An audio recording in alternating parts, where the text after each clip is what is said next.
Good evening, everybody. Just to get some administration out of the way, fire evacuation procedures for this evening. There are no fire alarms scheduled for this evening, therefore, if the fire alarm sounds, please evacuate the building immediately. The fire exit is located at the rear of this room. Go down the stairs and meet in the War Memorial Park. Webcast, please note that this meeting is being webcast live on the internet, and that's confirmed. And the webcast will also be published to YouTube after the meeting. Please could I ask all members and public, to switch their phones off or turn to silent.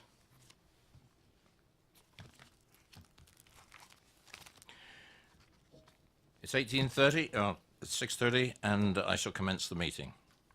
For the benefit of the members of the public attending, I'd like to explain who everybody is around this table. My name is Councillor Paul Miller, and I am the chairman of this committee. Down the sides of the table, to my left and right, are councillors who sit on this committee and who will be making the decisions on the applications before us this evening. Immediately to my left and right are the officers who will be advising councillors. In addition, I'd like to explain that the Development Control Committee is a regulatory committee and not a public meeting, not a political meeting. The committee will be examining the evidence brought before us tonight and will make decisions based on planning reasons. We are guided by national and local planning policy and guidance. May I ask all speakers, including visiting members, to speak clearly and to return to their seats once their presentation is complete and following any questions from the members of the committee.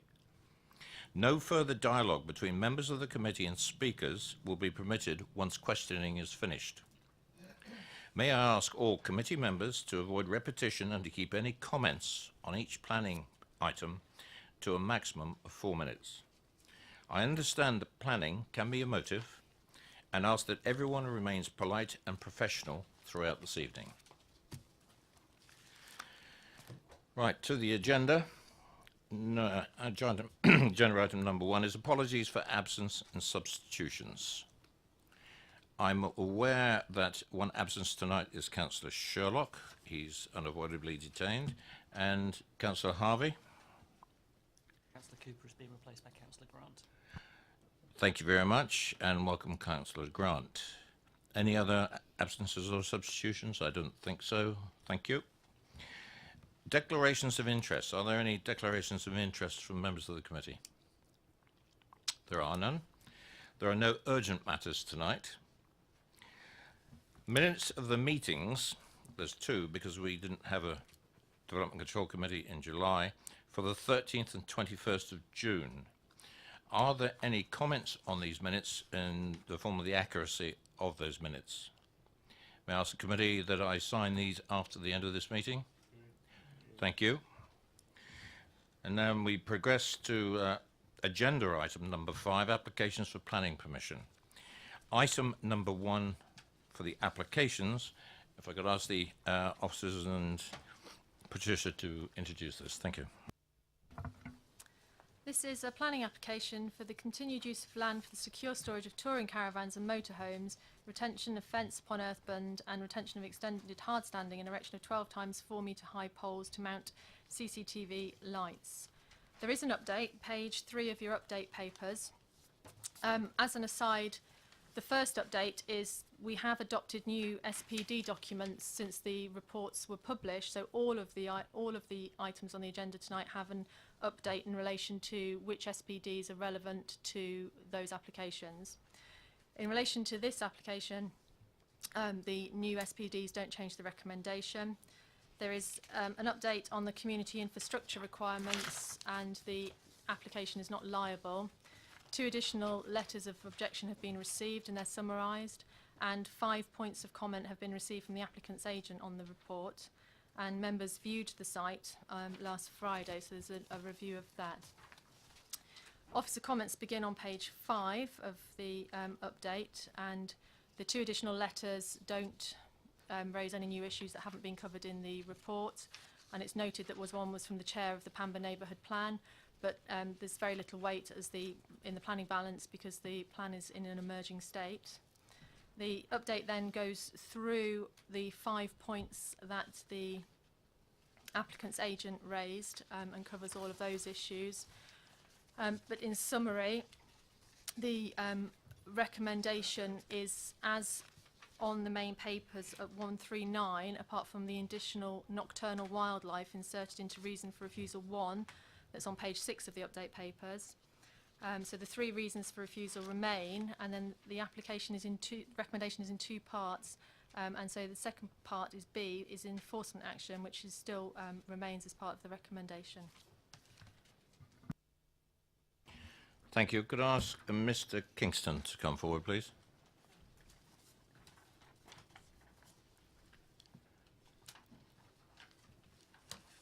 And for accuracy, I think it should be Councillor Kingston, should it not? Yes, Councillor Kingston, welcome. And you have 4 minutes. It's the silver button. Yep. Good evening. My name is Philip Kingston. Could you bring the microphone a little closer to you, please, and bend it down? There you go. That's it. Right, okay. Thank you. My name is Philip Kingston, Vice Chair of Pamba Parish. The Parish Council voted on the casting vote of the Chairman to object to this application purely on the grounds that it was a retrospective, not a comment on the application itself. This application represents a diversification of land use in a rural area and as such is encouraged under the new MPPF. Furthermore, caravans and motorhomes are directly associated with tourism, also encouraged under the new MPPF. I do not agree with the officer's observation that they do not contribute to the local economy. There is the maintenance and servicing plus provisioning for the start of a holiday, all provided by the local immediate community. The MPPF goes on to state, planning policies and decisions should recognise that sites to meet local business needs in rural areas may have to be found adjacent to or beyond existing settlements. This facility cannot be allowed to fail, not only as just a few yards along the Bramley Road is an example of how to flout the planning system for nearly 15 years without penalty at Oak Tree Farm. It is likely that this application you're about to consider could follow that example and succeed in the end. There is a need for secure caravan and motorhome storage for our local community. Only 2 weeks ago, the Lakeside Garden Centre, not 5 miles away, was broken into for the second time in a year, there having been a total of 7 break-ins in recent past. 3 caravans were stolen and several others vandalised, even though new gates and fencing had been installed. Last year, 2 caravans were stolen, during which one of the thieves was apprehended. Police and Special Branch established that the caravans were being stolen to order and the proceeds channeled to finance terrorism.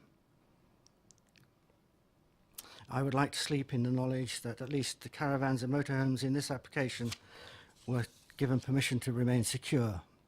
It is also noted that the police are currently advising farmers in rural areas to revert to ancient means of fortification to protect their land and property using ditches and embankments. I urge you to approve this application. Thank you. Thank you, Mr. Kingston. I have an observation. You stated at the start of your talk there that the only objection from Pamba Parish Council was on the grounds that this is a retrospective application. Indeed. But the officers included in this report under Pamba Parish Council on page 142, the objection on the grounds of loss of green space and traffic movement. Do you have any comment to make, please? Yes, that was not the Chairman's statement at the time of the meeting at which the decision was made. So this is all that was received by the officers at this authority? Then that must have been a mistake. Well, it was in writing and it came to this authority. That's all. We'll leave it to that. Thank you. And members, any questions for the parish councillor? No? Thank you very much, Mr. Kingston. Could I ask Mr. O'Donnell and Mr. Lissman to come forward, please?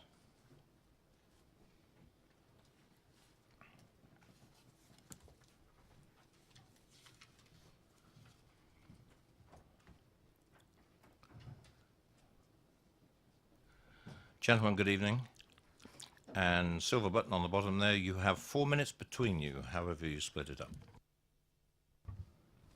Can you hear me? Yes. Good evening. Hello, my name is Robert Listman. I'm a resident of Little London and also happen to be a Pember Parish councillor. I'm not here today as a parish councillor, but as a resident who has lived in Little London for some time now with my wife, who was raised in the area along with our 2 children. I feel very lucky to live in the area which has so much natural beauty. I was shocked and despair at what is happening to an area which was precious open fields with horses grazing, now replaced with earthworks, bunds and fencing that are out of character. The fields were previously open pasture, surrounded by native hedgerows, characteristics of this part of North Hampshire. This development is totally contrary to the local plan introduced in 2016.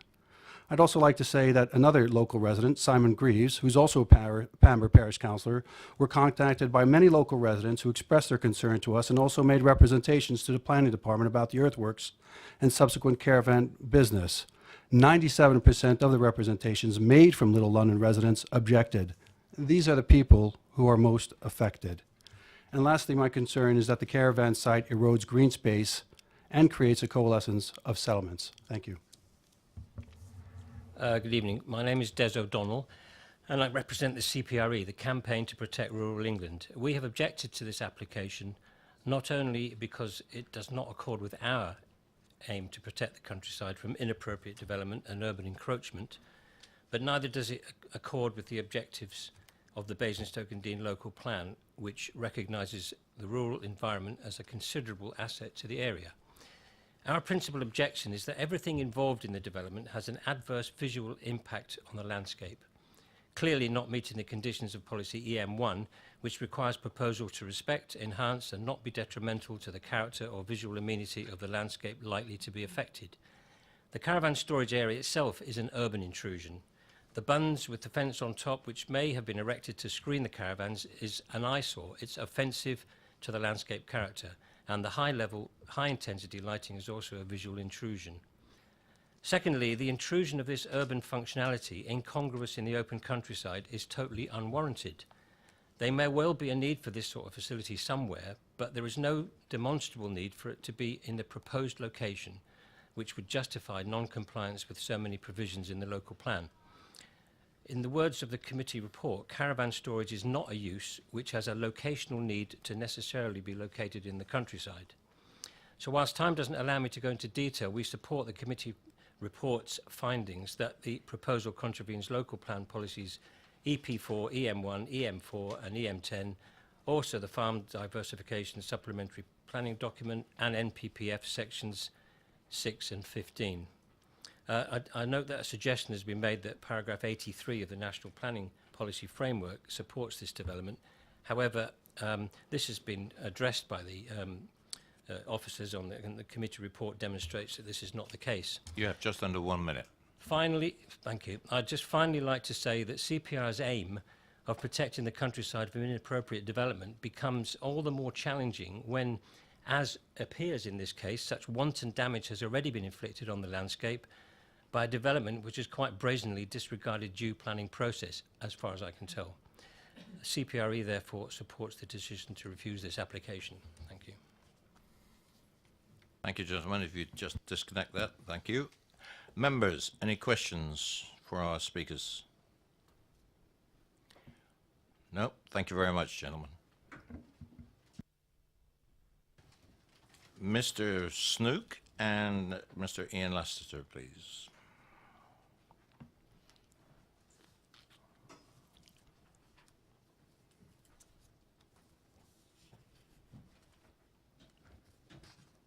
Good evening, gentlemen, and you have 4 minutes between you. Thank you, Councillor, and thank you for visiting on Friday. I'm pleased that you could see and assess the site and its setting. The next bit I wrote was I thank the office for including some of my remarks in the update paper, but having seen the responses, which merely repeat the errors, I'm very disappointed with what the officers say. It is a great pity that there's never an opportunity for dialogue, particularly when an application has been in 12 months. At the visit, you'll have noted the extent of the established screening and the additional evergreen and deciduous planting that has taken place. That planting will further screen the site and the fence. The officer states that there would be a harmful and incongruous compound appearance, but I don't think that stands up to scrutiny given the previous approval of a compound. Again, that's denied in the update report, but if you look at the plans, it was a large agricultural building surrounded by hard standing. I call that a compound. The site is well screened and seen in the context of the solar park. The assessment was probably not helped by the factually incorrect comments in the landscape officer's objection, which I referred to on Friday. The use has been in operation for 16 months, and it's shown itself to be a very low traffic generator, and it accommodates caravans and motorhomes that cannot be seen from outside. There are no objections from the Highway Authority, and being so close to highly populated areas, I'm of the view that it is an excellent location for a storage facility, much better than being stored on driveways or in the owner's garden. The officer's suggestion that caravans should be stored on industrial estates is not realistic. In the report, reference is made to lack of information, but as I said earlier, given the application has been in for more than a year, I can only ask why the officers didn't ask for more information. All questions that were asked were fully answered, and it wasn't until 2 weeks ago that we were told that on balance the officers will be recommending refusal and enforcement. We requested a meeting after that, but it was denied. So we had to wait for the agenda to be published to try to understand the reasons, and having read it many times, I still don't understand the recommendation or what it is proposed to enforce against. I disagree with the officers, many of the officers' remarks, for example, that the site is isolated, and also with her assessment of policy EP4. There's not time to go into that now. That policy does refer to farm diversification and the encouragement of business uses in the countryside. If this isn't a type of farm diversification, then I don't know what is. I now hand over to David. Good evening, ladies and gentlemen. I am the applicant's father. My son is sadly unable to speak this evening due to being ill. Regarding this retrospective plan application, my son did not think he needed planning permission for soil burns, as firstly we have had soil burns with a fence and a laurel hedge only 270 metres away to form an enclosure around Berry Court Business Park. As we were informed by NFU Insurance, this was the best way to secure our yard. This was passed by Basingstoke and Dean Council in 1995, and secondly by the enforcement officer who was asked at site by objectors, said these burns are fine as they come under permitted development. His You have agent 1 minute. agreed. He then applied and gained permission to build a barn to store grain and fertiliser. He started laying a porous hard sand, not a tarmac, as stated before the barn was constructed. He was approached by a caravan owner who was desperately looking for somewhere to secure the storage caravan. As caravan insurers wouldn't insure him otherwise. He then asked his family barrister and agent, who both said it would be accepted under farm diversification and would be a great benefit to the tourist industry, and also due to not being used for agriculture for over 30 years. He's had no complaints from anyone who lives in Bramley Road, not even the house opposite, has received several letters of support. Only recently the committee passed a clamping site in tourism in Borkhurst. Why would they pass this and why not pass this one? 45 objections, none living close, and 108 supporters. Caravan owners can only use Bramley Road. Anyone going through Little London would lose their storage space, as there is Ask you huge to demand. wrap up, please. I hope you feel able to grant permission. Thank you. Thank you very much. Members, questions to the applicant? Councillor Potter. Hello, gentlemen. Could I just raise three things with you, really, see what we can get in the way of agreement? In terms of the estimates that are made about vehicular movements, we asked a question. It suggested about 300 per year based on the 90 caravans. Is that an acceptable figure to you? Is that what those who have experience of it would say is correct? No, I'd say it was double that, Councillor. It was based on the national figures that we obtained. It suggested that there would be that number of caravan movements, but there's a similar number of additional movements by owners coming to visit their caravan and get it ready for a trip. So roughly doubled.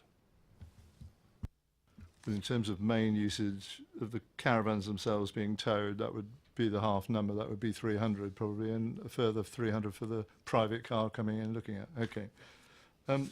I don't know whether we'll get into this evening in any way, really, having regard to where we are on this application, but just let me pose a question in terms of what I might call potential mitigation. I mean, two areas that are clearly highlighted and contentious are A, the bunds, and B, the motion activated lighting to the site. In regard to the bunds, what would your view be about the practicality of those bunds being substantially changed and moved, or at least in part where they interfere with the tree roots and hedges being modified as necessary? That's the first point. And on the motion-related security lighting, I mean, clearly there is, I think, significant evidence that that could be harmful to bats and other species. I'm no expert on this, but in terms of the sort of cowling and adjustments to angles and all the rest of it, I mean, are there mitigating arrangements there that would satisfy some of the concerns that have been expressed about this that you would be happy to join with? Could you comment on both? The quick answer is yes to both. The bund could be moved if it was felt that it was harmful to tree roots, but there is a fair separation between the bund and the trees. But if they were looked at by an arborist and recommended they could be moved, they could. With regard to the lights, they're not yet installed. There's no electricity to the site, so they're not in use. So they're not finished, but they were recommended by a bat specialist, and everything will be done to minimise any impact on bats. Any more questions? Councillor George. Thank you. Very quickly, there's notes in here about some issues raised over flooding and drainage from the site. Sorry, Councillor, could you bring the microphone a bit down a bit? Thank you. Yes. Sorry if I can. Can I just? There's some notes in here regarding flooding and drainage from the site. Can I ask what the current position is with regard to does it flood, and also what precautions are taken to prevent runoff from the site affecting watercourses and things like that, please?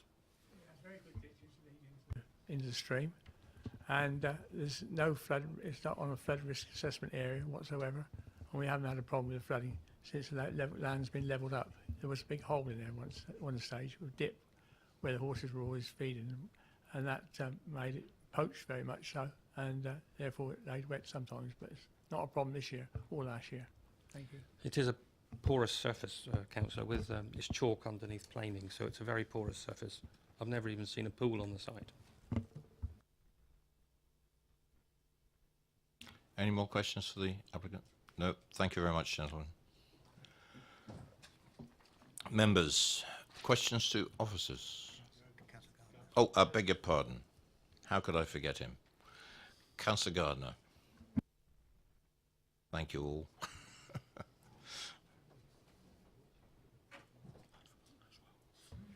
Not always forgotten. No, impossible.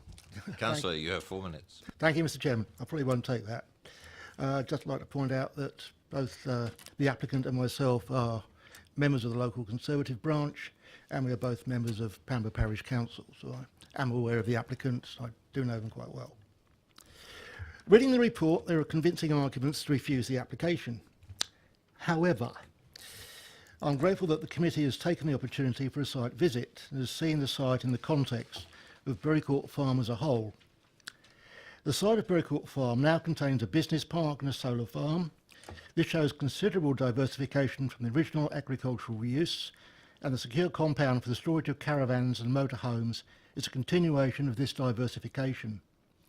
There is no doubt that there is a need for secure storage of caravans, as insurance companies are reluctant or unwilling to cover caravans kept on residential property, and less secure storage areas are closing. While the current use of the site is partly for out-of-borough users, there is no doubt that there is need for our residents, for which sites like this will be required. It is a rural location, but if a suitable site existed in an urban area, it would be given priority for residential use and not be made available for caravan storage. Much has been made in this report of the idyllic rural location, and it is idyllic. However, this site in its entirety has evolved into a commercial operation which is well screened from public view. It is important in this day and age to accept the rural economy as it is, not as we might wish it had remained. The site does involve some sacrifice in terms of ecology, but so does Manydown and any other developed site. I believe this is a useful use of the land on the edge of an already developed site. It fills a public need and, albeit in a small way, boosts the rural economy. With suitable conditions, I believe this application should be approved. Thank you. Members, any questions for the ward councillor? Councillor Potter. I think nearly academic interest really, but as a member of the parish council, how would you interpret the decision they came to really? There seemed to be some ambiguity on it really, but my reading of what Mr. Kingston said was that had it not been a retrospective application, it would have been fully supported. I know he said that, but the written submissions were somewhat different. You were there. How did you judge it on the night? It's not there on the night, so I can't say.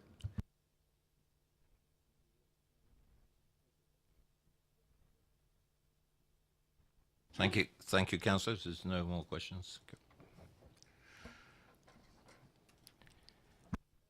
Now I'll move on. Questions to officers.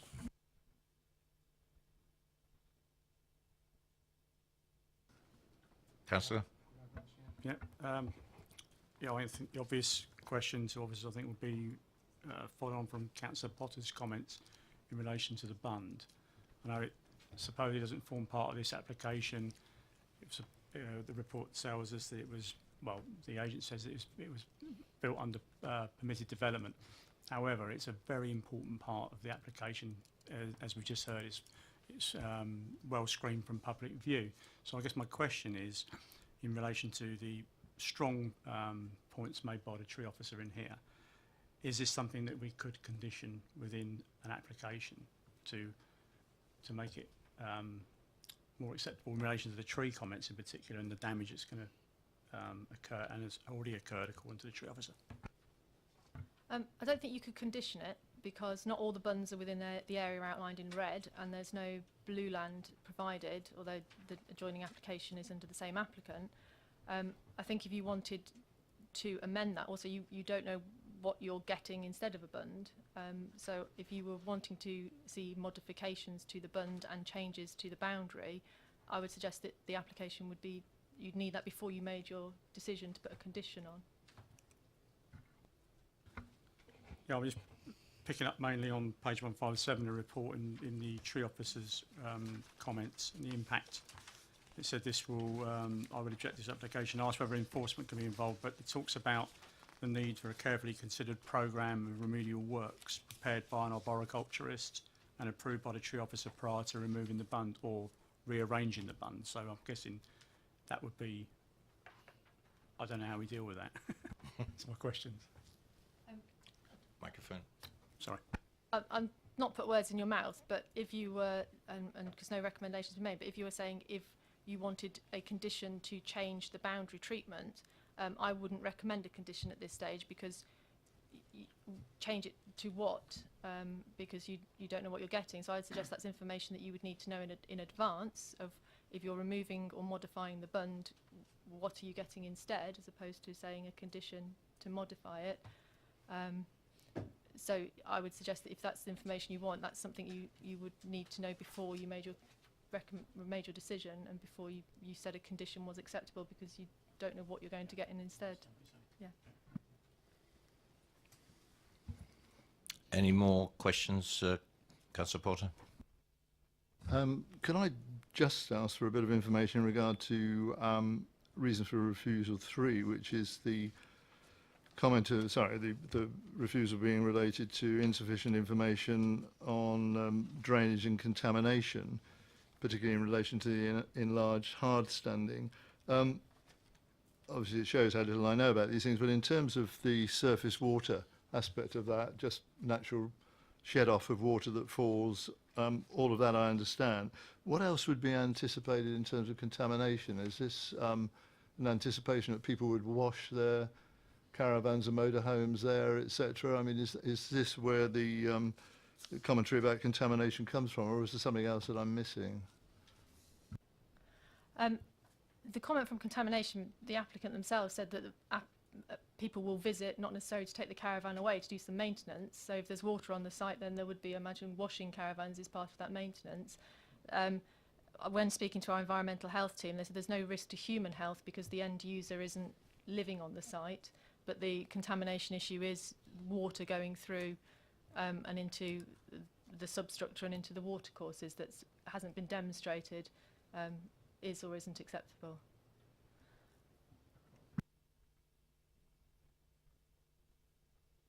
Any more questions to officers? Councillor Bound? Thank you, Chair. In relation to reason for refusal 2, we heard Mr Lassiter, I think, saying that these cameras have not been activated. In fact, there's no electricity on the site. If the lighting could be modified, I suppose is the word, to include baffles so that it was directed down to the ground, would that overcome reason for refusal 2, particularly as apparently these lights were recommended by somebody who has something to do with bats? Prior to saying anything can be mitigated, there needs to be a baseline of what's there. And at the moment, we don't have a baseline of what's there. But as the council biodiversity officer said, there are records of bats there, but we don't know if there's any bat roosts there, or we don't know if there's any barn owls there. So prior to saying you can mitigate the impact, you have to have a base level to know what you're mitigating against, and that hasn't been received. So that's the first thing that would be required. And then the second thing would be based on what you have found to be at your site or in your adjacent site, in your hedgerows and your trees, what your mitigation is then targeted towards what is actually on the site, as opposed to general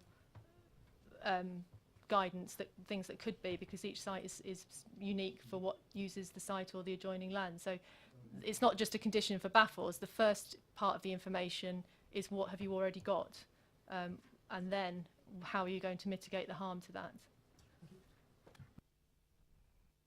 Councillor Potter?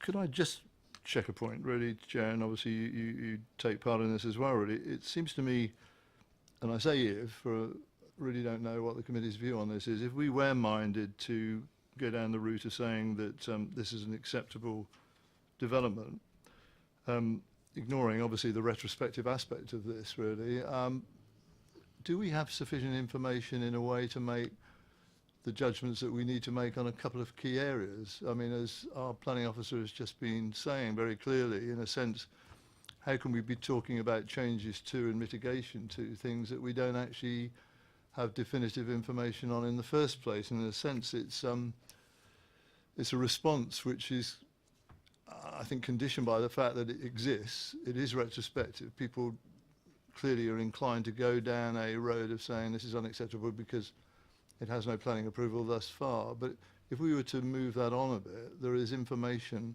on a number of key areas that we really don't have, isn't there? And it just seems to me that we might be failing if we sought to make a decision this evening before we had that.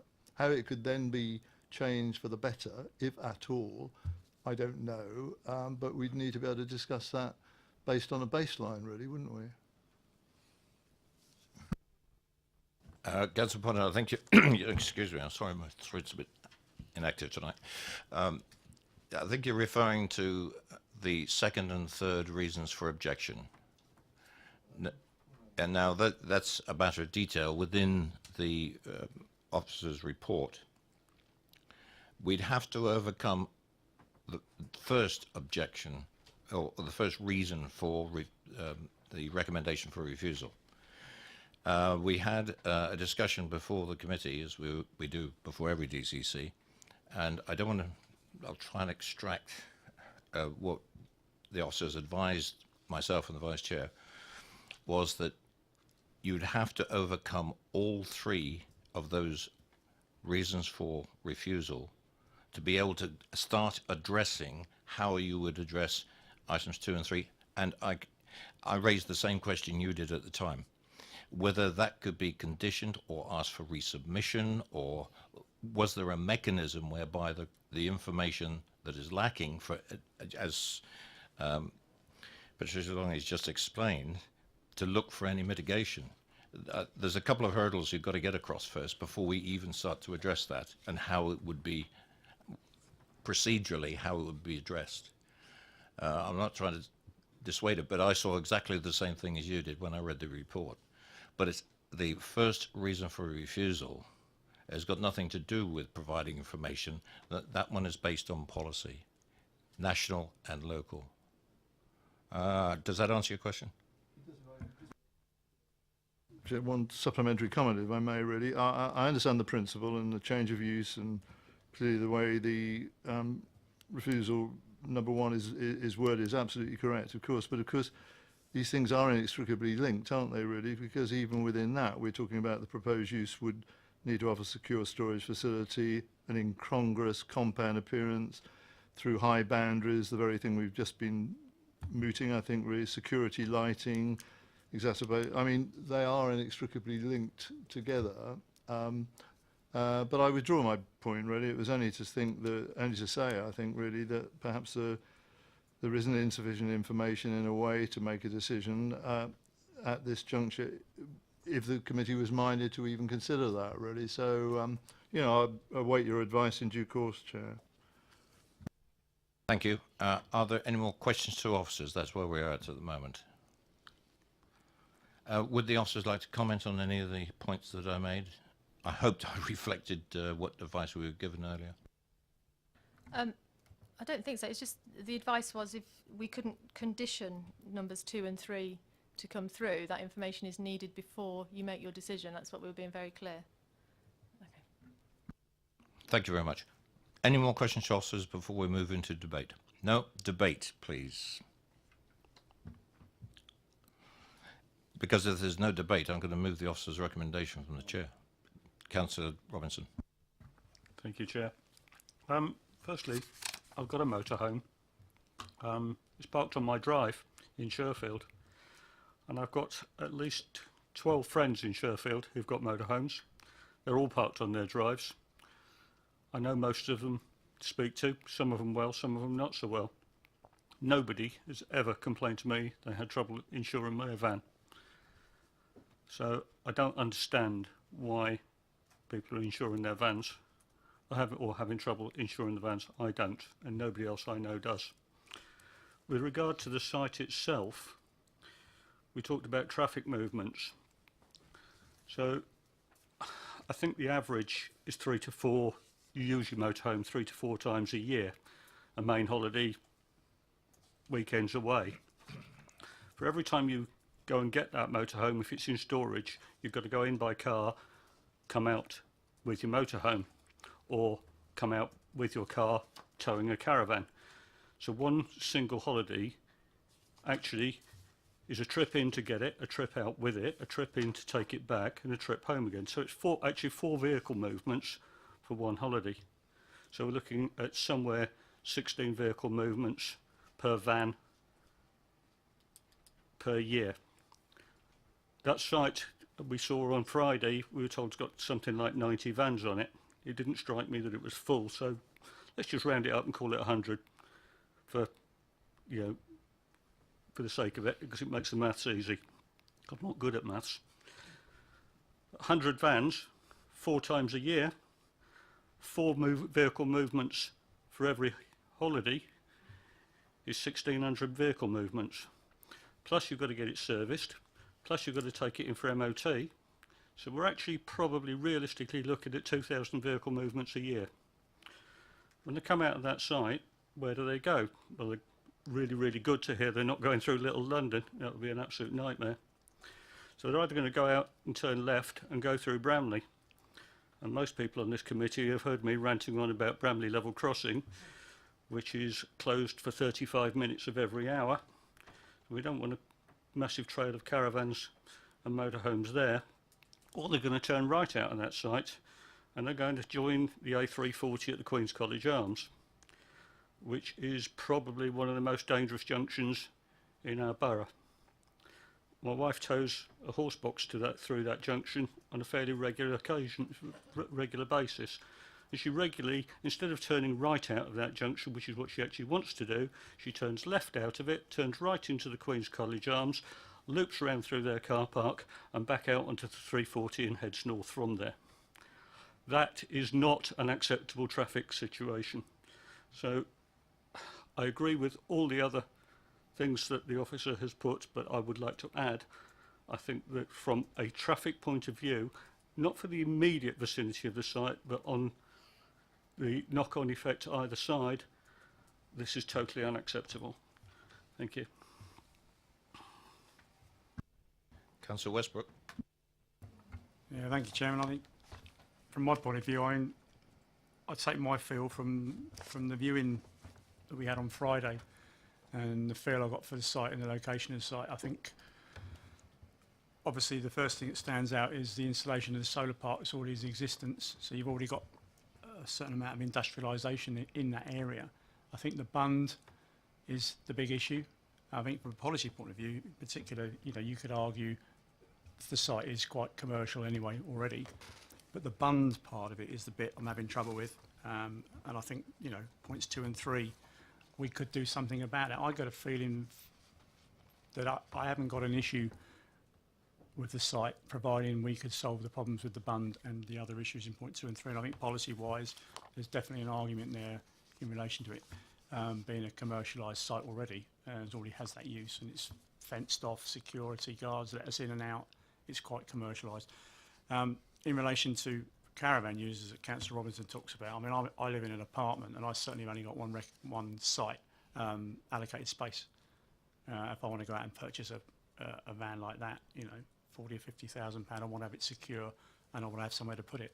I certainly couldn't put it where I lived, and I'm sure there's a lot of people nowadays that live like that. So I know what the officers are saying. I think it's difficult, but I'm struggling to make a judgment purely and simply because I've got a feel for the site that it was acceptable.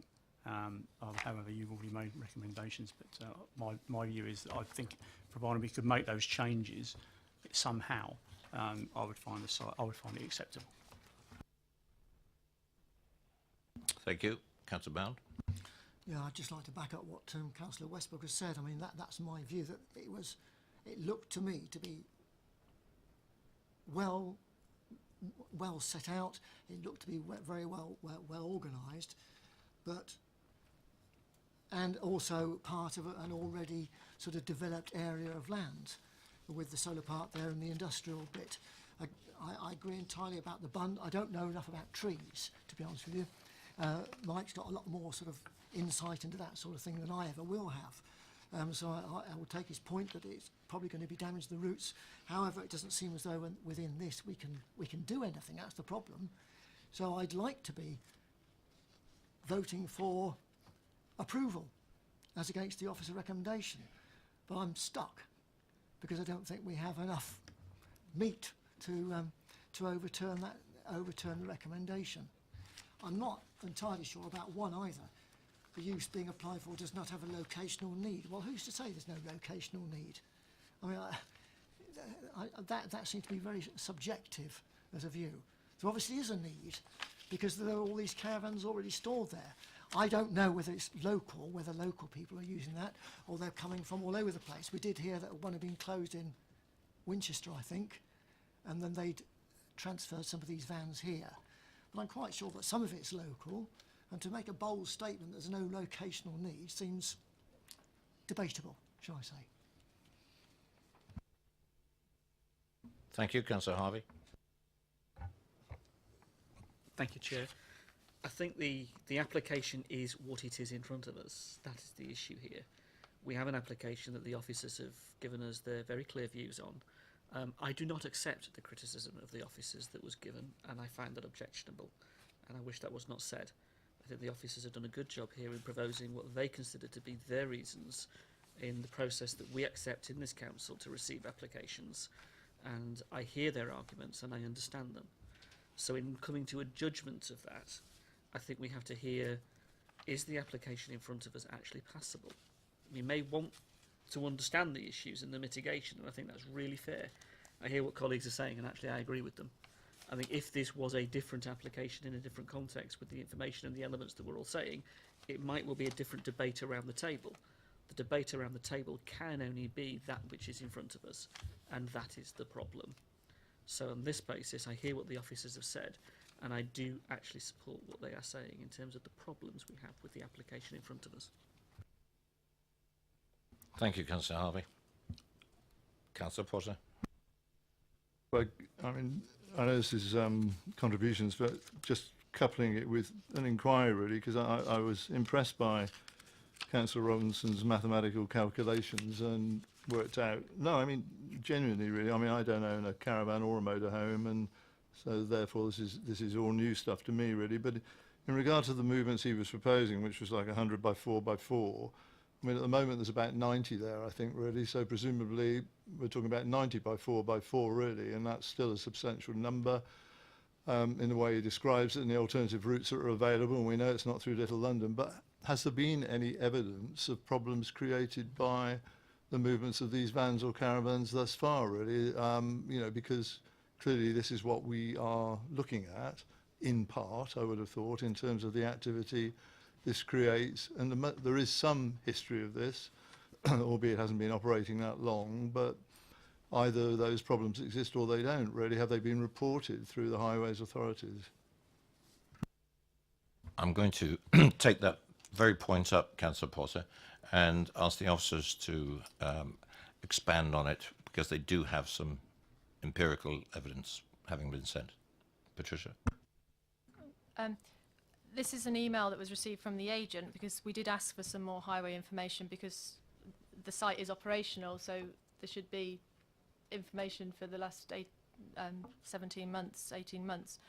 And the information that came back was, do you want me to read it verbatim? As there will be no information available on the TRICS database, and because such sites are few and far between, it's difficult to find any useful information about trip generation in order to make a comparison. However, I did find a planning application that was approved in Fareham District for a change of use of agriculture to caravan storage that involved the storage of up to 60 caravans. And there, the Highway Authority observed from the results of caravan movement surveys carried out elsewhere, it showed that typical caravans are taken out 3 times per season. This would suggest about 60 caravans would likely to store 360 towing movements and around 360 movements by owners through a year, averaged over a year. And this activity would be the equivalent of only some 2 movements per day, albeit at weekends would be expected to be somewhat greater. Then goes on to say the site at Berry Court Farm accommodates 79 units, which is different to what was said on site, which by the above analysis would generate 79 by 6 by 474 towing movements a year. And they're saying that would give a level of 948 movements per year, less than 3 movements a day on average. And as acknowledged by my client, weekends and bank holidays will be busier, particularly in the summer months and school holidays, and there'll be weeks in which there are no trips to the site. So it does vary, but the overriding point we're trying to make is that the business generates very few vehicular movements on any day, whatever time of the year. It goes on then to say, I found another approved application in Winchester where the highway officer was concerned that trip generation might be higher than estimated, but reference was made to a similar facility where the owner advised that 50% of the caravan's motorhomes only moved twice a year, and he estimated 10% of the units stored at that site had not moved at all in the last 2 years. And it would appear that on the occasion of the LPA accepted, it would be a low trip generator and there'd be no highway issues, so permission was granted. So it doesn't be that it's not like a retail use or residential use that can do, but there is an existing operation there, and that's the number for 79 vehicles that has been given. Thank you, Councillor Potter. I mean, obviously we're speculating with the numbers that we're talking about. I understand all of that. My question really is, I mean, are the critical reports about the movements and the problems they've created in terms of the adjoining road network? I mean, because that appears to me that, you know, whatever the theoretical number is that we're talking about, has that created problems? Have there been reports from the local area that have been critical of what this business operation has created? That yes or no, really, I guess. The highway officer was made aware and was given a copy of this email, and they've come back with no objection to the application.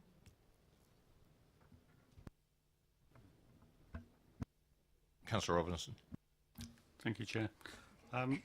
To answer Councillor Potter's question to a degree, obviously I represent the adjoining ward, and it's very close to the border of Bramley, and if I'm totally honest, I haven't had any reports of any problems.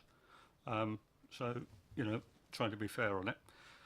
A couple of other things I had been going on to say earlier with regard to the letters of support. One of them says secure storage within 1 hour is hard to find. And that indicates that people are coming from quite some distance to there. So it's not a local need. We could, if people are looking for storage within an hour, we could be talking to people storing their caravans who live virtually in Southampton. That isn't satisfying a local need. There was another one. Reading Caravan Centre, shortage of storage in the Hampshire and Berkshire area.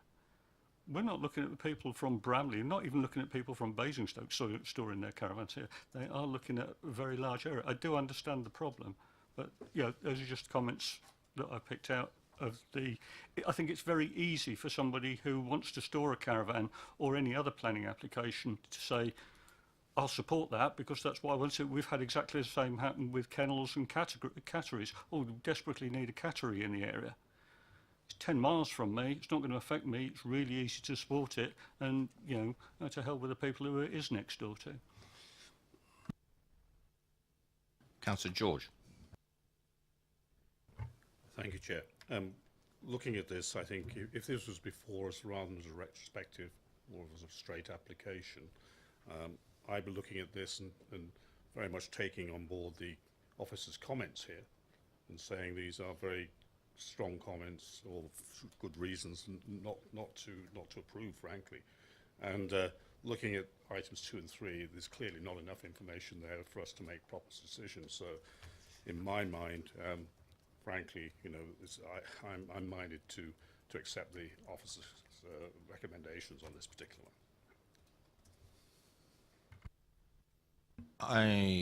Any more inference to the debate? I'm getting a sense from the committee that, notwithstanding items 2 and 3 of the for the refusal, they could be overcome given a bit of time, thought. But overall, we're not in a position to move this for approval at this particular stage, and I will move from the chair that this particular application goes with the officer's recommendation. Do I have a seconder? I have a seconder from Councillor Robinson. All those in favour of the officer's recommendation for refusal?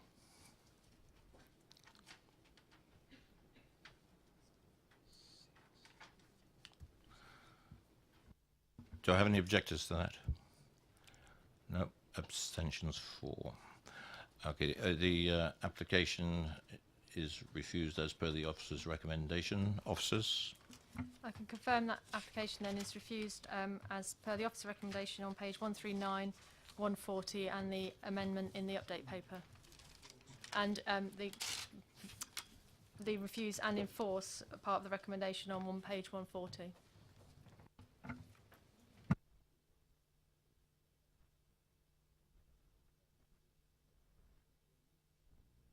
Right, we move on to item number 2. And could I ask, as soon as I get my list out,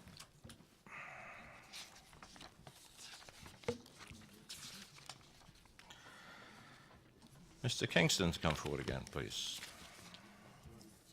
Sorry, I did it again, Councillor, I do apologise. And if you'd just like to sit there while the officer presents the application.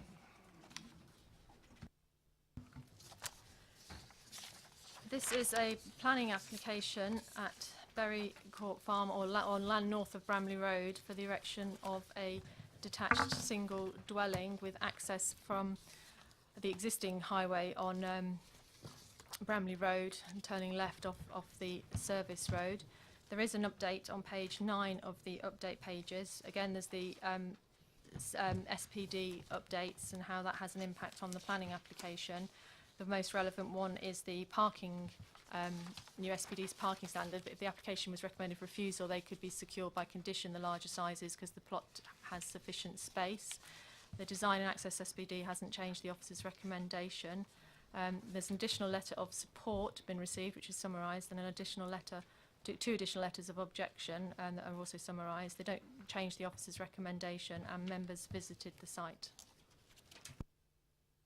Thank you very much. Councillor, you have 4 minutes. Thank you, Chairman. Again, my name is Philip Kingston, Vice Chair of Pember Council. The parish voted no objection. It is the convention to avoid accusations of impropriety that no application is supported unless it is of direct benefit to the community, even though In this case, several members supported the application. The application is a self-built dwelling on previously developed land. It is also a purpose-built dwelling which meets the criteria of a safe, accessible, green structure to suit the individual's specific present and future health needs as defined in the new NPPF. I wrote to the Housing Minister with regard to the potential of small sites to assist in the provision of houses quickly and without the high cost of infrastructure associated with large sites. In his reply, he agreed that small windfall sites could contribute as much as 20% towards the local plan target, an important consideration. It could also assist in providing another dwelling in the 2018-2019 year to count towards the annual target. The new NPPF will apply a test to measure the council's success in achieving the 850 house building target per annum set out in the local plan.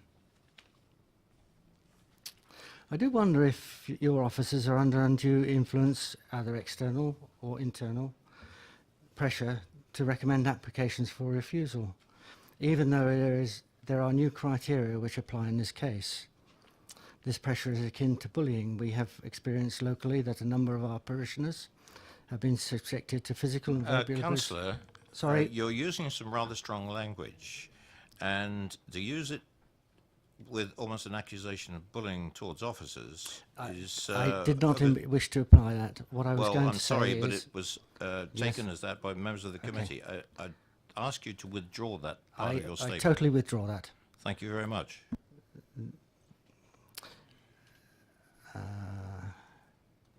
We have evidence in the parish that certain individuals have been subjected to unwarranted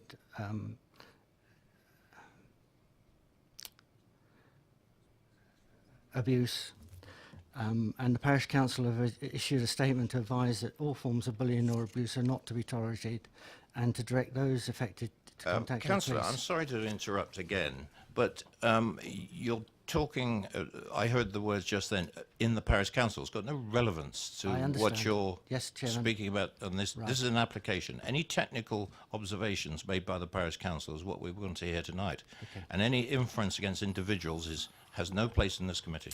I apologise. I withdraw that totally. I would like to finish by saying I firmly believe that this dwelling meets the criteria set out in the new NPPF and shall be granted planning permission. Thank you for Thank that. you for your assistance, Chairman. Thank you. Members, any questions to the parish councillor? Nope. Thank you very much.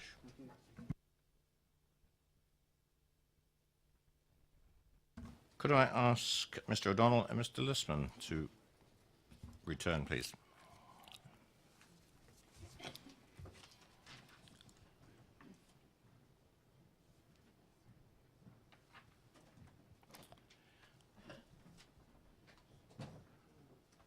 Welcome back, gentlemen, and you have 4 minutes. Thank you. Of course, some of the previous comments that I mentioned earlier are applicable here about the despair about what was happening in these open fields, and obviously this site would also erode further green space and create a further coalescence of settlements. Just wanted to add that the proposed site is highly unsuitable for a disabled person. There's no path, there's no street lighting, and there's very limited facilities in London. There's a pub, a village hall, a church, and a bus stop. I also want to add that there's around desire and need. It was made clear in the planner's report that planning policy does not exist for the individual, but for the benefit of the communities as a whole. As such, this application does not comply with the policy and should be refused. In fact, the applicant's personal future requirements are already catered for within the existing local housing stock. A quick internet search just the other day finds that there are 25 bungalows for sale within a 3-mile radius of the site, of which 3 are within a mile of the site. Many of these are in more than suitable location and thus more suitable for a disabled person. Lastly, this application follows a number of previous applications by the applicant's family to develop Berry Court Farm, which is in the open countryside. All these have been contrary to strict planning policy, which only allows development in exceptional circumstances. I don't believe this application warrants an exceptional circumstance and would support the planning officer's report to refuse. Hello, Des O'Donnell again from CPRE. We strongly object to this application, not only because it would be an unwarranted assault on the rural landscape, but also because it contravenes the local plan policy on new housing in the countryside. a policy which quite clearly aims to protect the countryside from developments of this very nature by maintaining the open nature of the borough's countryside, preventing the coalescence of settlements, and resisting development encroachment into rural areas, which is a quote from the local plan. So the CPRE very much welcomes this objective within the local plan. We therefore welcome the committee report conclusions that this application meets none of the criteria in policy SS6. We also note that this conclusion has been tested against relevant policies within the NPPF and recent case law, in fact, and found not to be in conflict with these. Landscape Policy EM1 states that proposals must respect, enhance and not be detrimental to the character of the visual amenity of the landscape in question. Again, we have bunding representing an incongruous intrusion into the landscape, indeed the opposite of respecting and enhancing the character. And even if the bunding were removed, the proposal would still be introducing a new dwelling into an otherwise open landscape. This is why the proposal is in conflict with Local Plan Policy EM10, which requires proposals to respect the local environment and take into account, in this case, the rural location of the site. In summary, the proposal is a totally unjustified urban intrusion into the countryside, which, if granted, would undermine the aims of the Basingstoke and Deane Local Plan and result in permanent degradation of this agricultural landscape. You have 1 minute. Thank you. Just bear in mind the first piece of damage in a location is then used as a justification for a second and so on, which is why our countryside is so threatened and why the upholding of these policies is so vital. CPRE therefore supports the decision to refuse this application. Thank you. Being slightly pedantic, there's no decision yet, but it's a recommendation. But yes, your point is made. Yeah, sure. Members, any questions for the speakers? Councillor Robinson. Thank you, Chair. Mr. Lessman, do you feel it's appropriate for a fully able-bodied person to say what properties are suitable or not suitable for a disabled person to live in? I appreciate the concern, and that's why I mentioned that there were, significant, bungalows in the area that ought to be considered first. But I hear what you're saying, and that's why I also mentioned that there were other properties that were also available, and so there are alternatives. Any more questions for the speakers? No, gentlemen, thank you very much. Mr. Lassiter and Mrs. Snook.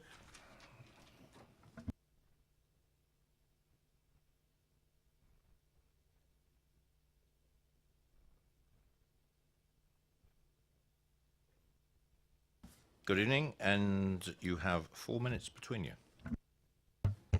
Thank you again, Councillor.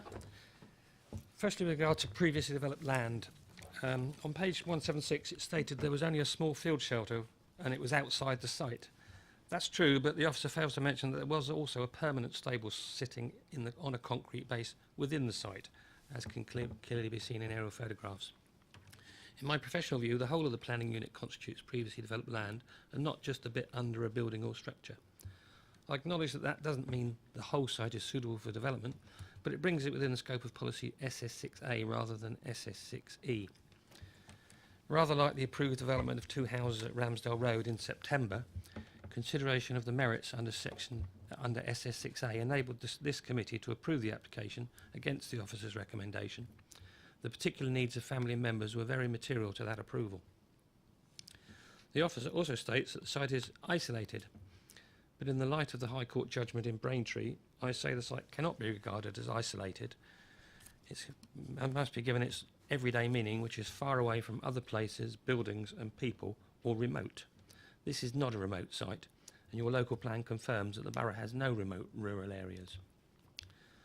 The officer also fails to mention a recent appeal at Bors Bridge, about half a mile to the east along Bramley Road, where the inspector concluded that that site was not isolated in relation to Little London Village.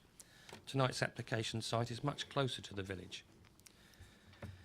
With regard to NPPF sustainability, it's not surprising that it scores low in the officer's assessment on page 180. After all, it's a single house, so it's never going to have a significant impact in terms of economic, social or environmental considerations. Nevertheless, it should be noted that the Council's delivery of housing assumes the construction of 550 houses on small windfall sites, which will be made up of sites just like this and the site in Ramsdale Road, so they are important to the delivery of housing across the borough. There's plenty of local support and only 2 objections from consultees, the landscape and tree officers, whose main objections are to the bunds, which are not part of this application. With regard to the bunds, I know it was discussed ad infinitum in the last application. They're not part of this application. They were erected in 2016 and inspected by your enforcement officer, who concluded that they were permitted development. I discussed with him at the time. Your officers deny all knowledge of this, but I took the trouble to contact that officer, who works for another authority now, and he confirmed the advice he gave. Even if there were no bunds and the dwelling is glimpsed from Bramley Road between the trees, then I ask, what's the harm? It's an attractive dwelling of agricultural style, and I reckon it will enhance the site without harming anyone or anything. Thank you. No, carry on. Good evening, ladies and gentlemen. Our son Philip has lived in the parish since the age of 4. He is now 48. He and his future wife live with us in a listed house with many narrow doors and steps, not suitable and cannot be altered. He has an hereditary disease which will put him in a wheelchair, and depending how fast he deteriorates, will need full-time care. He works at Berry Court Business Park and Farm, which is 270 metres on a private road from Marchfield, which will enable him to continue working.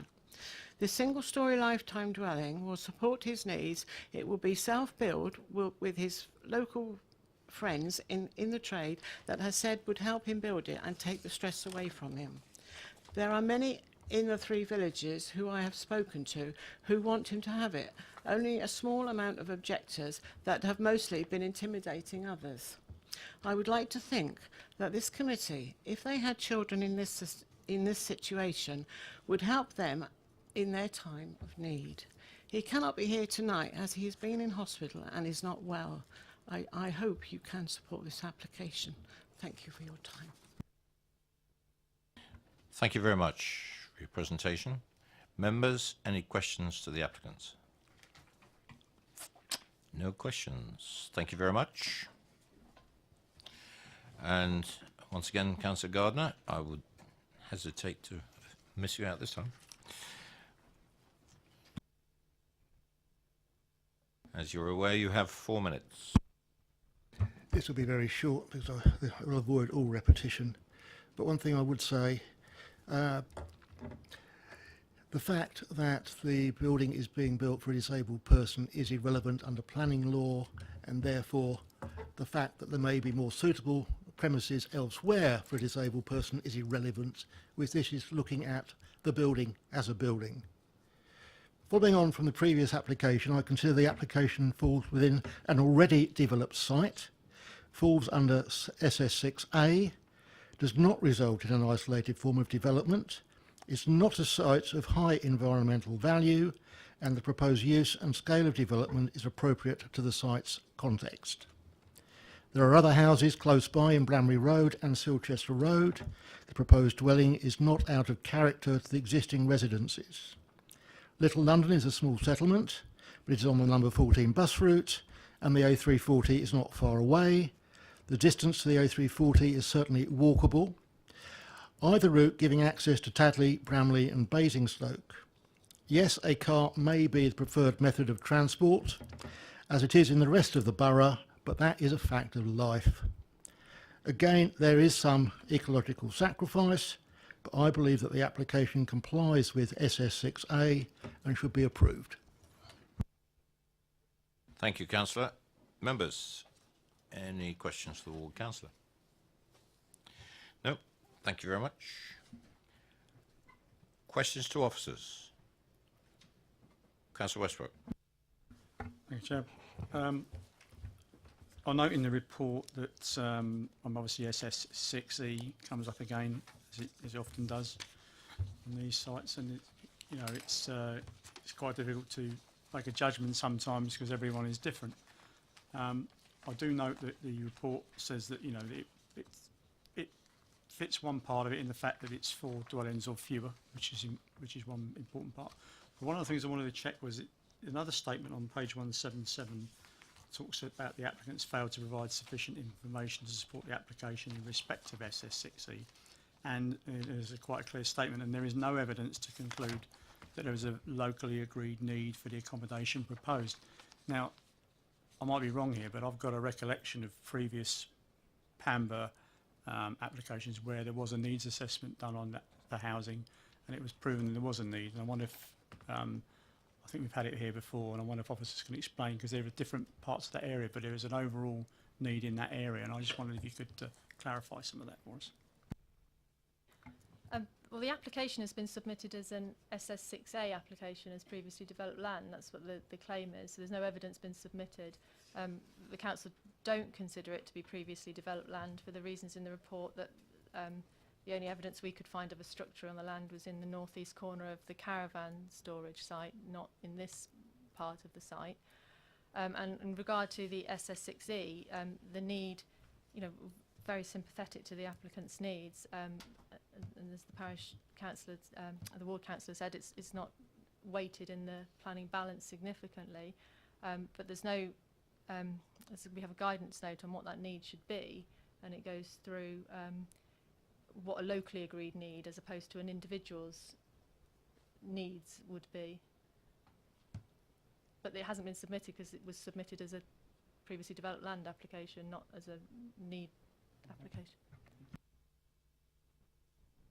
Just as a comment, I remember exactly what you're referring to, Councillor Westbrook. It was to do with the application for, I believe it was about 4 houses. It was associated with a replacement community centre or village hall, and that's when the needs assessment was done. It was about 3 years ago, memory recall. I don't know for sure, but I know exactly which one you were referring to. But that was an overall, I know that needs assessment was taken in the round. I think we had another one as well, Chair, with a couple of sites in the same vicinity, which I think was 2. There was a structure there, but obviously one of the things about the need, it might only be for one dwelling, but then that could possibly release other dwellings. As we've had that issue as well, so you know, it's not always just the one. But I think we need to take the point that the officer just made about how this application has come before us as SS6A.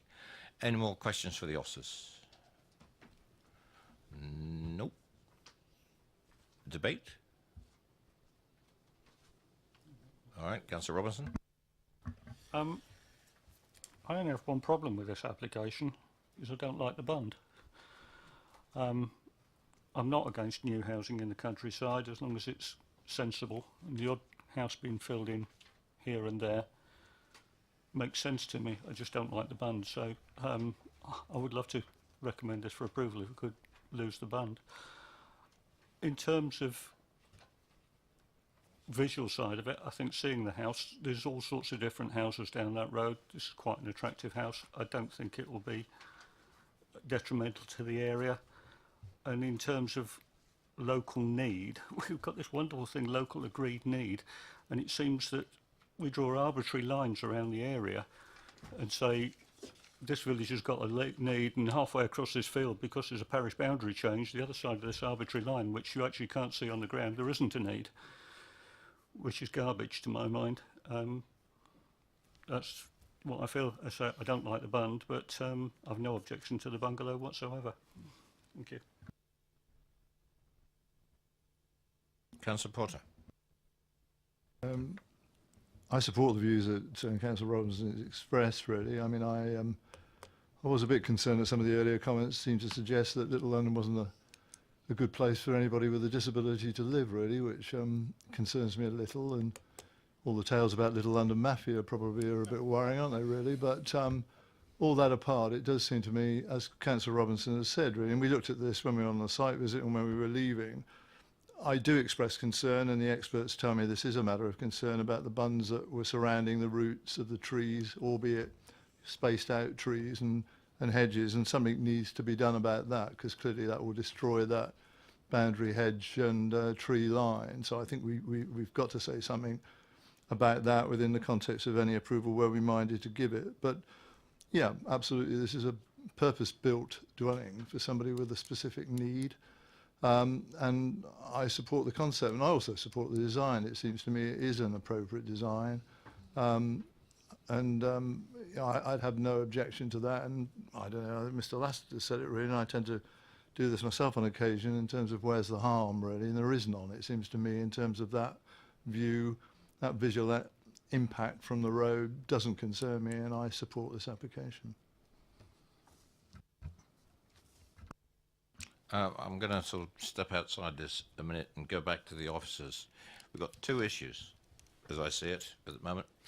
One, it was an application submitted on SS6A specifically, which omitted anything to be covered in the examination of the report by SS6E. That's one thing. I'm going to ask the officers for their comment on this. And we come back to this bund. Now, right to say the bund is not included within this application. Is that correct? That is correct, but given your decision on item 1, which was to refuse the planning application and enforce the unlawful works, that actually incorporated all of the bunds on this side as well. So members have already given enforcement approval to remove these bunds on this site. So that's that first one. The application was amended when it came in. It was originally submitted as agricultural land, then came in as saying that having an examination of it, the advice been given, they hadn't realised it was previously developed land, and so they submitted previously developed land. There was confidential information submitted in relation to the applicant's health, which I don't need to go into in detail, so the application report covers it as an SSA, and officers don't consider it was previously developed, and they don't think that the information provided that the need had been met. So that's sort of the process of the application going through. Thank you. Because the points have been raised, I just wanted the officers to be crystal clear on how their approach was taken on this one. It's for us now to take it another step further. We're in debate at the moment. Are there any more contributions? Well, sorry, it's a bit of tautology, isn't it, really? But I mean, officers' comments very helpful, really, and thank you for reminding. I mean, we've made the decision. Supposedly that will be enforced, really. No, it will be enforced, and that removes the issue of the bund, doesn't it? Because clearly that will go around the whole site, not just a sort of divided site, and that clears away, I think, the points that I was concerned about. In regard to the specific need, I think the evidence that we have before us this evening as a committee satisfying me in terms of what the dwelling will be used for. And in regard to the historical references to it being previously developed land, it does seem to me, and I take Mr. Lassiter's point here really in regard to it may only be a small part of the site, but normally that would be a description that we would give to the whole site in terms of it having had, you know, the type of unit that it had previously. And I'm happy, consistent with previous decisions this committee has made, to consider it under SS6A and come back to what I said originally, supporting what Councillor Robinson said. I'll second his proposal for it to be approved. Okay.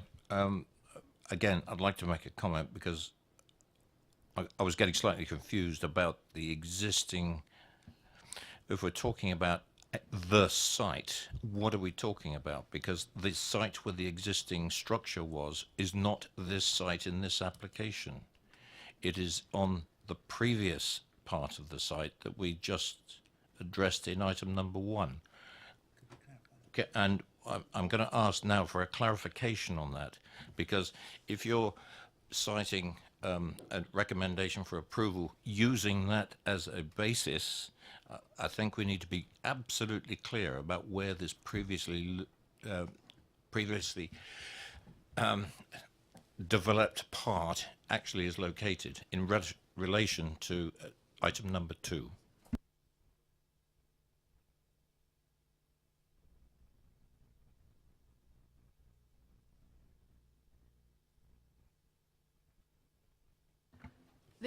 The slide I want to show isn't actually that clear on there, but the application field for this site and the caravan site was one field, as can be seen from that application there. If you follow the northern boundary of the site across, you can see a white structure above that's in the field to the north. That's not within this application site. And then just below that, you can see another white structure. When looking at oh, thank you. When looking at Street View and internet appraisals and other photographs from previous site visits on previous planning applications, we were able to find evidence of that structure where the red dot is in a state of disrepair and then being rebuilt again. So it looks as if, and officers don't challenge that, there's always been a field structure in that location, which is where the officer report for the caravan storage states that if it was previously developed land, the definition of previously developed land doesn't mean that the whole of the curtilage, the whole of the site is available. It only extends to the curtilage, and curtilage isn't defined by any mathematical calculation. It's an intimate relationship with the structure, and officers are of the opinion that the intimate relationship with the structure does not expand to the whole of that field. The applicant's agent stated that there was another structure within this side of the field where the house application is. There's no evidence of that in that photograph. I've visited the site since 2014. I've not seen, can't ever recall a structure in that location. There's no evidence of it on Street View, whereas there is evidence of the where the red dot is there. That one is there. So that's where our appraisal of previously developed land comes from. That the previous application has been refused as wasn't considered to be previously developed. Well, the use was considered to be unacceptable, but that red dot is where we think the structure and the evidence that we can find, the evidence of the structure on the site is, and then there would be a curtilage around that structure. Yeah.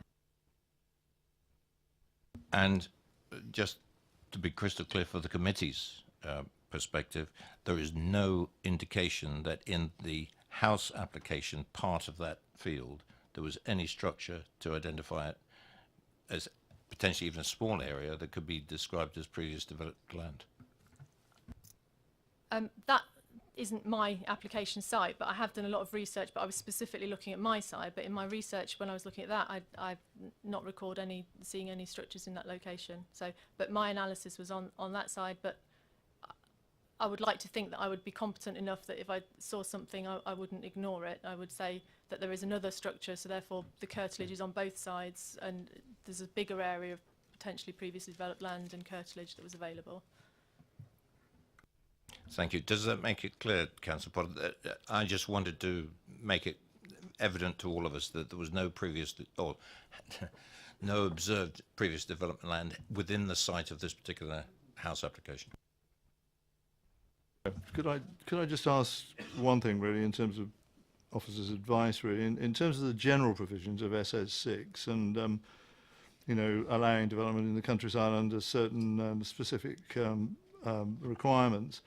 If we are looking at a small-scale need to meet a locally, a small-scale provision to meet a locally agreed need, and in this case, dare I say it, the specific requirements of somebody with particular disabilities, with a dwelling being built around his particular requirements. And despite the comments that we got from others saying, well, there are other single-storey buildings, other bungalows in the area, well, so be it, there may be, but all of those, I guess, wouldn't be specifically designed and suitable for the needs of the individual concerned. So here is a proposal that says build a property that is particular and is specific and designed around the needs of the individual. Does that satisfy that aspect of SS6? It seems to me there's an academic argument that suggests it could do, and that's what I'd probably like to hinge this around. Thank you, Councillor Potter. I don't think it does, and I think the main reason for that is that, as Councillor Gardner expressed, ultimately personal circumstances in themselves aren't a material planning consideration in that sense. I don't think that could fall under the position of locally agreed need, which I think in terms of the local plan as drafted was more about setting out, you know, the needs of a particular area defined on the type of units that would then have some sort of consensus around what is required as an exception to normal policy. So I think the two aspects of that means that it, in my view, it wouldn't fall under policy SS6E, where it's becoming a personal need, if you like, as opposed to a locally agreed need.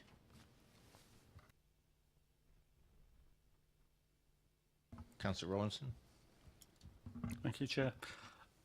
I think because of the way these two applications are linked, regarding the bunds and the issues of the previously developed land and exactly where the buildings were, and we've heard from the applicant, Councillor Gardner, that there was another building over to the right-hand side of the site as we're looking at it, but we haven't got any evidence of it. I do wonder whether we will be better off deferring it, getting a bit more information on everything so everything's clear, and then look at it again.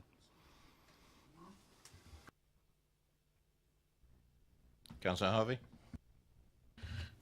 I hear what's been said in terms of the deferral, but I'm just thinking, you know, does deferring it change the issues that are necessarily on this application, which is it was submitted under a particular point?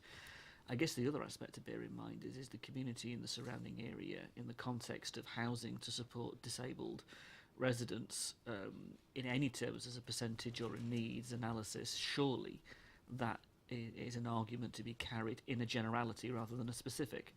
And if there is a view that actually dwellings in this area do not support or are not in a position to support beyond adaptation disabled residents, then there is a need such as this dwelling would fulfil in generality rather than specific.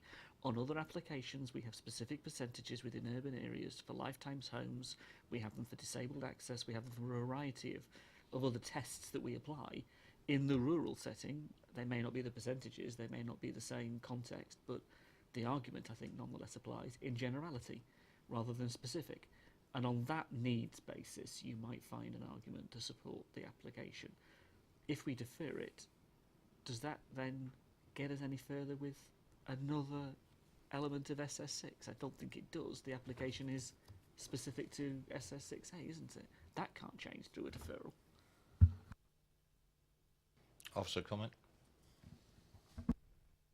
I think just in terms of the deferral, I suppose the only thing that it would allow for is that you've heard from Mr. Lester suggesting that there was previously structures there, and there may be some advice that we'd seek from colleagues if that evidence was then produced in support of the application. That's one part which could move the item forward.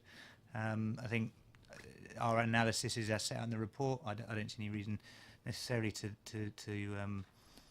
move away from that, but it's clearly within the committee's remit to, if they have doubt, I suppose, as to whether that issue needs to be explored more fully, given the views that you've heard from Mr. Lester this evening, then that provides that opportunity to do so. Well, back to me.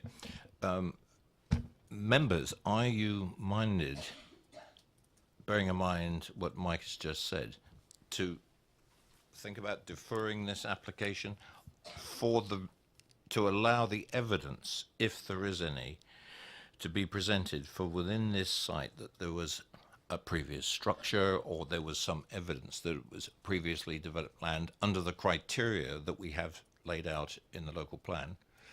Are you minded to go down that route, to follow along what Mike has just said? I'm in the hands of the committee, and whether the committee would be minded to go that way. Councillor Goodison. Thank you, Chair. I think Councillor Robinson, when he made his comments, he seemed to indicate that apart from the bund, he was basically in support of the application. He was concerned about the bund. Did I misunderstand? I got the impression from the planning officer that the bund was not going to be an issue here because it's going to be removed anyway under the decision we made on the first item. That being the case, why are we considering deferring it? Why don't we just get on with it? Thank you. Councillor Godison, I think the issue that the committee is grappling with is whether there's a policy that supports the fact that the house should be there in the first place. Policy SS6 provides for limited exceptions to normal planning policy about where housing should or should not be. One of those is the starting point being whether it's previously developed land. The officer analysis is that it is not. You've heard a differing opinion from Mr. Laster as the planning agent, and I think by the sound of things, the committee may have a view that they would like to defer to seek further information on that point before coming to a position as to whether it is or is not previously developed land, and from there then you consider whether the application should be approved or refused. Bearing in mind, because we've got a deferred item on the agenda tonight as well, when we get deferred items back, we listen to or we read the officer's report. There's no other presentations on that point. We know how deferred things are handled in the committee. So we would read the report, see the officer's recommendation against that, debate, and then vote on it. Bearing in mind, that's how we go about it. Bearing all that in mind, do I have a proposal from the committee? Either on what is submitted in this report or whether you would like to have it deferred. Hmm? What's been proposed, please? Approval. On what? Then, if it's proposed for approval, would you please explain the grounds and whether they're acceptable? The grounds are, as outlined by Councillor Gardner in his speech, that it is previously developed land. It does not result in an isolated form of development. The site is not of high environmental use, and the proposed scale and development of it is appropriate to the site's context.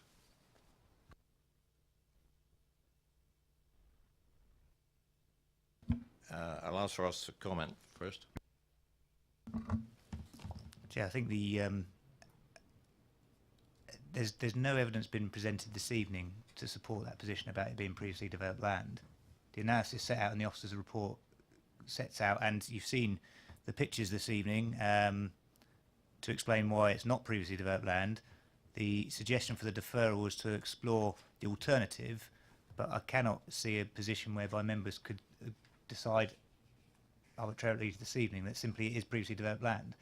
And I think if that was the position that the committee was going to take, there would need to be some more detailed analysis as to how that conclusion has been reached that it is previously developed land.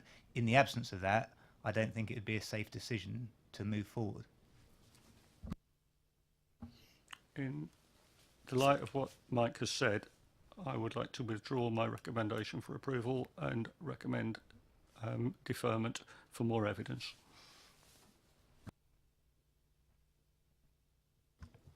Right, it's been proposed that the application is deferred. We'll probably need a bit more evidence, but I think it's probably along the lines that more evidence needs to be presented to prove that it's valid, that this is previously developed land acceptable to the planning officers.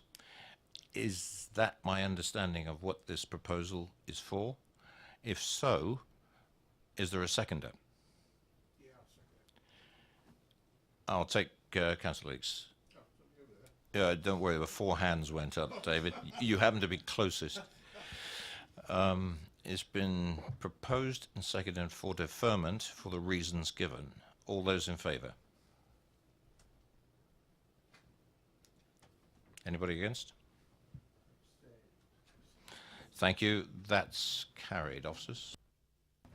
The application has been deferred for additional evidence to be provided on about the history of the site.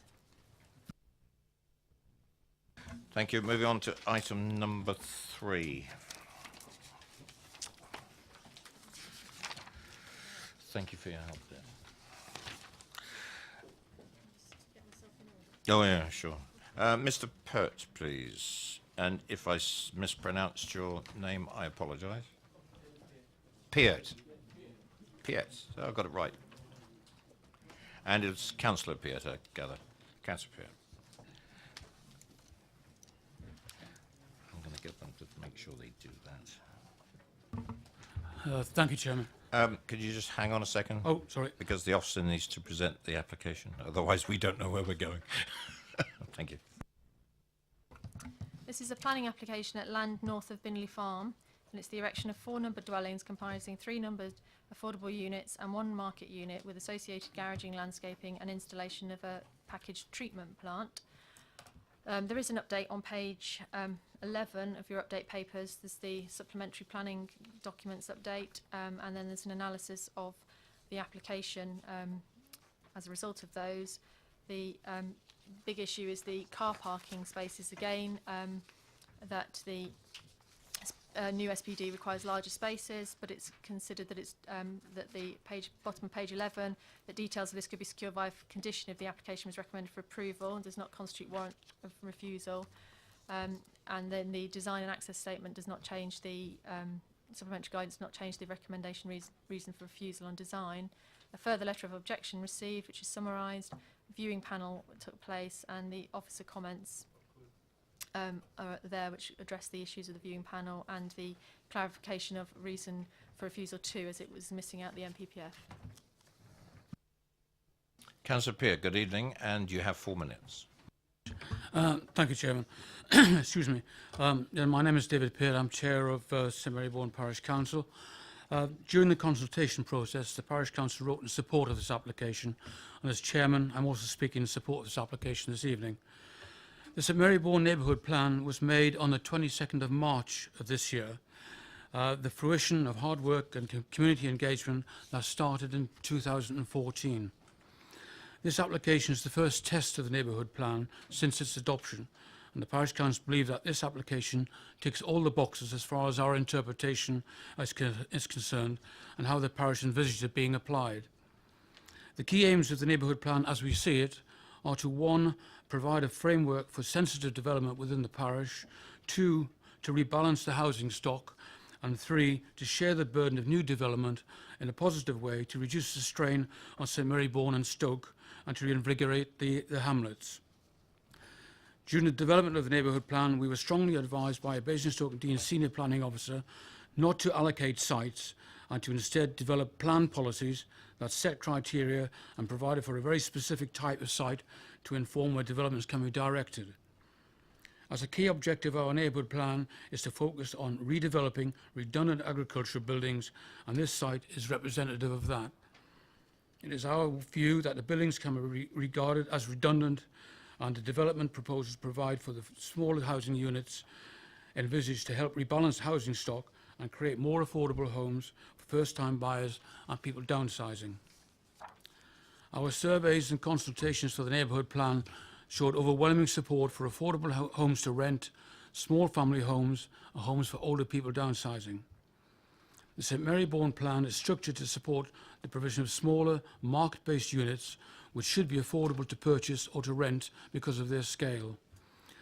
That the intention of the applicants is to provide 3 dwellings as affordable housing to those with a local connection in a formalised way under a Section 106 type agreement is a further element that the Parish Council are keen to support. The local housing need for such homes is perhaps best demonstrated by the success of the Bells Meadow development in St Marybourne. This was completed just over a year ago, and there are now 11 dwellings which are subject to a Section 106 agreement, ensuring that they are initially offered to households with a local connection. I'm delighted to be able to report that all of the dwellings are occupied by such households, which prove the need for such housing in rural areas to help people remain within the community who may not otherwise be able to do so.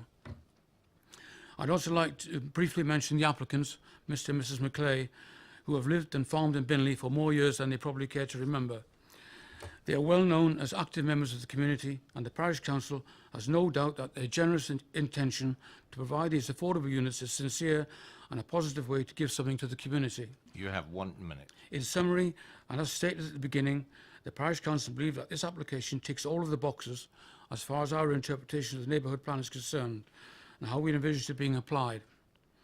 If the decision makers seek to cancel the main aims of the Neighbourhood Plan, that is, sustainability for the community through sensitive, dispersed and limited development, rebalancing the housing stock to allow for newcomers and downsizers, then the document simply becomes restrictive rather than positive, which we understood to be the aim of the Neighbourhood Plan.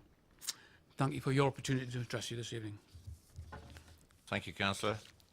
Members, any questions to the Parish Council? Nope. Thank you very much, Councillor Peer. Could I ask Mr. Herbert to come forward, please?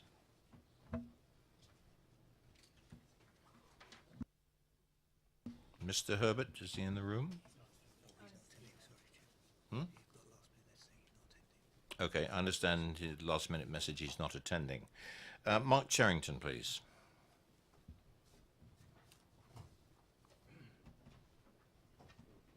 Hey, Mr. Cherrington, you have 4 minutes. It's that silver button on the base of the microphone. Thank you very much, and thank you for letting me speak to you. As referenced by the Parish Council response, this is the type of site that was envisaged to come forward for development under the proposals of the adopted neighbourhood plan. The scheme proposals were particularly informed by policy P1 of this plan, which is a key mechanism for achieving the plan's goal for dispersing growth within the parish and helping to increase the supply of smaller units. The site is a set of redundant farm buildings having no agricultural use or other economic purpose and no realistic prospect of conversion to residential use without substantial rebuilding, extension or alteration. This is borne out in the conclusions of the submitted report from Woolley & Wallace agents. It was on this basis that the site was not subjected to an advertising campaign, and indeed the policy officer states in his report that if the decision maker considers that there is no realistic prospect of the buildings in question being suitable for conversion to residential use without substantial rebuilding, extension or alteration, then it could be unreasonable to require that a marketing process is carried out, and this is the reason that we didn't do it. It is also a requirement of the neighbourhood plan that any such development must not result in additional buildings being needed during the lifetime of the St Marybourne plan in order to replace the buildings being developed. And in this case, the owner has more than sufficient additional agricultural buildings to carry out his practices across the parish. Across his farm, sorry, not across the parish. The scheme has been developed to consider the existing settlement pattern of Binley, and we have submitted a plan for this, but it may not be available. Together with its size, form and character, the 3 terraced units use the same materials as the existing north and south cottage and continue the road frontage pattern of these terraced cottages. The detached unit is sited on part of the former footprint of the derelict barn and nestles adjacent to 4 other properties immediately to the northwest, so you have a continuation pattern of the thing. Given its location, and this is very important, within the AONB, we did meet with the planning officer from the North Wessex Downs AONB on the 5th of March. He walked the site extensively, he took a detailed look, and we have had no objection from the AONB as a result of his visit, which I think is fairly significant. Equally, the highways officer has raised no objection, and we have made sure there is sufficient offshore street parking to make sure that that it's not going to be a blight on the road systems. Lastly, I would consider the valuable contribution that the scheme would deliver to meeting local housing need in the form of 2 and 3 bed units, not only suitable for those starting out in life, which is so important. You have 1 minute. Blimey. But those looking to downsize. It is noticeable that the housing officer gives his full support to the affordable housing element that this scheme provides, albeit that it is outside of strict affordable housing policy. But he has agreed it could be made possible through a Section 106 agreement, and heads of terms have already been looked at for this, and he in principle has accepted this. The detached farmed house is also a 3-bedroom house and will be used by the owner to enable them to downsize from the existing farmhouse to allow for the next generation to move in. This is something that the revised MPPF has sought to support going forward. In our view, in summary, we just feel this scheme has been very carefully looked at and put together, and it fits within our understanding of the neighbourhood plan as it stands and adopted. And thank you very much for listening to me this evening. Thank you. And oh, sorry, please remain seated. You don't know the grilling you might get. Well, I'd quite like to, in a minute. Okay. And thank you for being on time. Members, do you have any questions? Councillor Westbrook. Good evening. Yeah. Oh, I'm sorry. Thanks.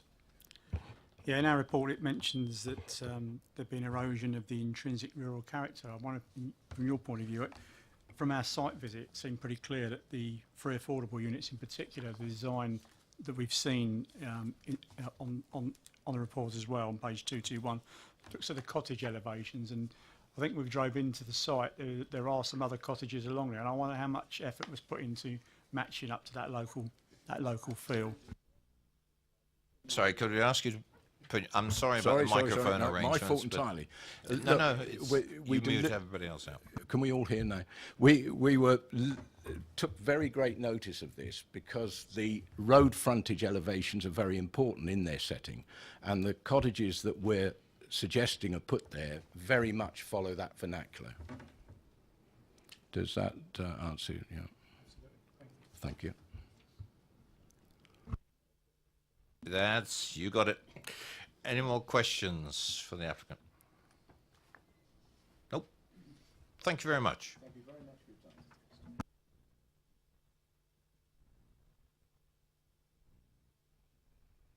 Councillor Ozet. I'm just checking. I don't want to leave out the ward councillors tonight. Tried once, didn't work. Councillor Ozet, 4 minutes. Thank you, Chairman. Good evening, councillors and officers. Councillor Faulkner's been leading on this, but he's in Austria at the moment. He may actually be watching via the World Wide Web. That's what he said he was going to do anyway. So this case could be viewed as the first important test of the intentions of the St Marybourne Neighbourhood Plan on a key objective of providing new affordable homes for members of the community by using redundant agricultural buildings. Proposals have the full support of the Parish Council and our housing officer in relation to the provision of the needed affordable housing, and also the support of the 2 ward councillors. You've heard there have been no objections from the AONB or Highways. A key policy document is the Neighbourhood Plan Policy P1, dealing with redundant agricultural buildings. This is the most appropriate planning policy document according to the officer's report. Policy P1 states residential development of redundant agricultural buildings will be supported where it is proportionate to the location and within a closely grouped or contiguous built form of existing houses, provided it's freely marketed for 9 months. Well, that issue has been put aside here. The scale and number and size of units are proportionate. It's within the built form of settlement. This proposal adjoins 4 Sovereign Housing Association affordable houses that are already there. It's not harmful, but enhances the settlement's rural character, and it meets locally agreed housing need. There's wide community support demonstrated through the neighbourhood plan process for affordable housing for those with local connections and for those wishing to downsize. DC, I think, should make its decision based on what harm these proposals would really do to local, neighbourhood and national planning policies, including what negative impact on the character and appearance of the area and landscape there would be as against the positive aspects on the character and appearance of the area. This should be set aside against the very obvious and real benefits these proposals would bring in terms of providing new affordable homes of the size needed and at rents materially discounted under a long-term agreement as part of the draft Section 106. Councillors' approval would be wholly consistent with the objectives of the local community, evidenced by the approved neighbourhood plan, in seeking to support the sustainability of its hamlets, which by their nature are isolated and without many facilities, and which need this council's help to ensure our rural residents have modern, good quality homes at rents that they can afford. On balance, I think that the benefits outweigh the possible limited harm. Thank you very much. Well in time. Members, any questions of the ward councillor? Councillor Bound. Just one. Possible limited harm. What would you see that as being? I'm not sure that I do see it, but there clearly officers have made reference to some harm in the report. And is that is that particularly related to the single dwelling, or is it to the whole development? I think it would be better to ask the officers that question rather than me. But they've made a number of comments about potential harm, but they do also reference the point that I'm making, which is the question of the balance between the positive aspects of this and any potential limited harm. Any further questions for the ward member? Thank you, Councillor Isaac.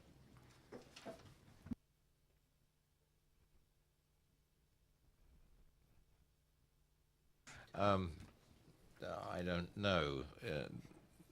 We're back to questions to officers. Mike has offered to answer your question, Councillor Bound. Are you happy that he does so? Thank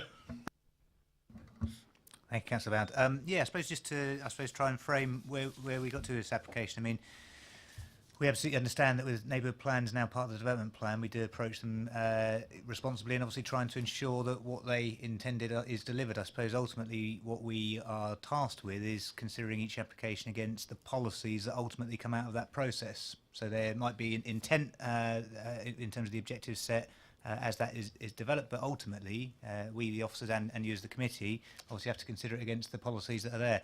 I think on this one we have tried to narrow the issues as far as possible. I think the report recognises a number of positives of the scheme, so the affordable housing element of it, the fact that it would be smaller units, and that's in accordance with what the neighbourhood plan was saying about smaller units. The fact that the 3 dwellings in particular are on that part of the site where there's, I suppose, the more intense existing buildings, the fact that it follows the brick and flint design of the adjoining area. We've, I think, tried to approach the marketing part pragmatically in the sense that, as the report sets out, the sort of economic viability of converting the buildings has been accepted, so why go through the hoop of doing a marketing exercise for something you already have accepted the answer for?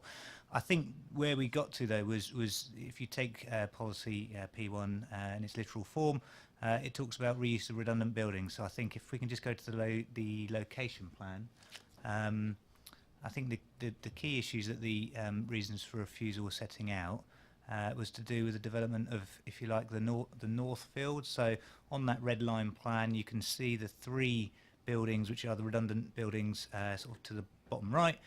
Then as you move into the shaded field, there's the additional 4th building, and that's all, as far as we're concerned, compliant with what the policy was intending. I think where we felt that it went beyond the policy was that it then includes the north field, which doesn't seem to have any direct relationship with the redundant buildings, and it's that judgment as to where, I suppose, the area of land, this isn't a previously developed land issue, just to be clear, compared to the last issue that we were looking at, but where that extent of land goes to. We felt that it was very much a contained site in terms of where those redundant buildings are.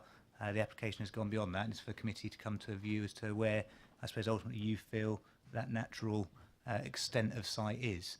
The second issue, I suppose, we were grappling with, just to be clear, it was specifically on the one large detached dwelling, got no issue at all with the design of the 3, and if we can just go to the elevations of that, it was particularly picking up on the design and materials and the scale and bulk of the building in a slightly elevated position. And if, I suppose, one sort of articulation of that is if you look at the side elevation, you can see how the ridge goes up, but then it ends up with quite a flat roof, which suggests quite a large plan form.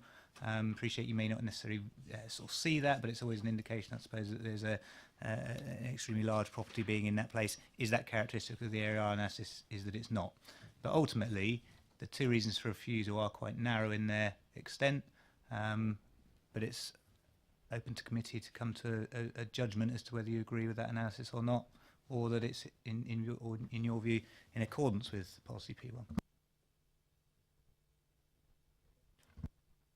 Right. Any more questions to officers at all about this one? Councillor Potter.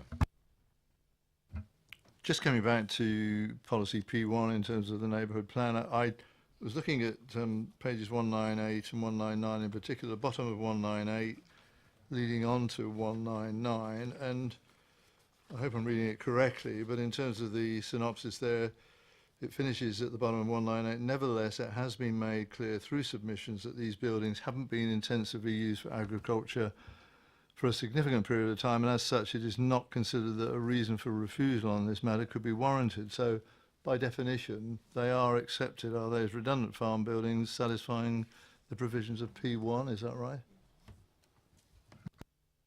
Yes, that's right. Councillor Bound? I'm presuming that, I mean, it's accepted by the officers is that there's a local need for housing, but there is no sort of housing association, as I understand it, is involved.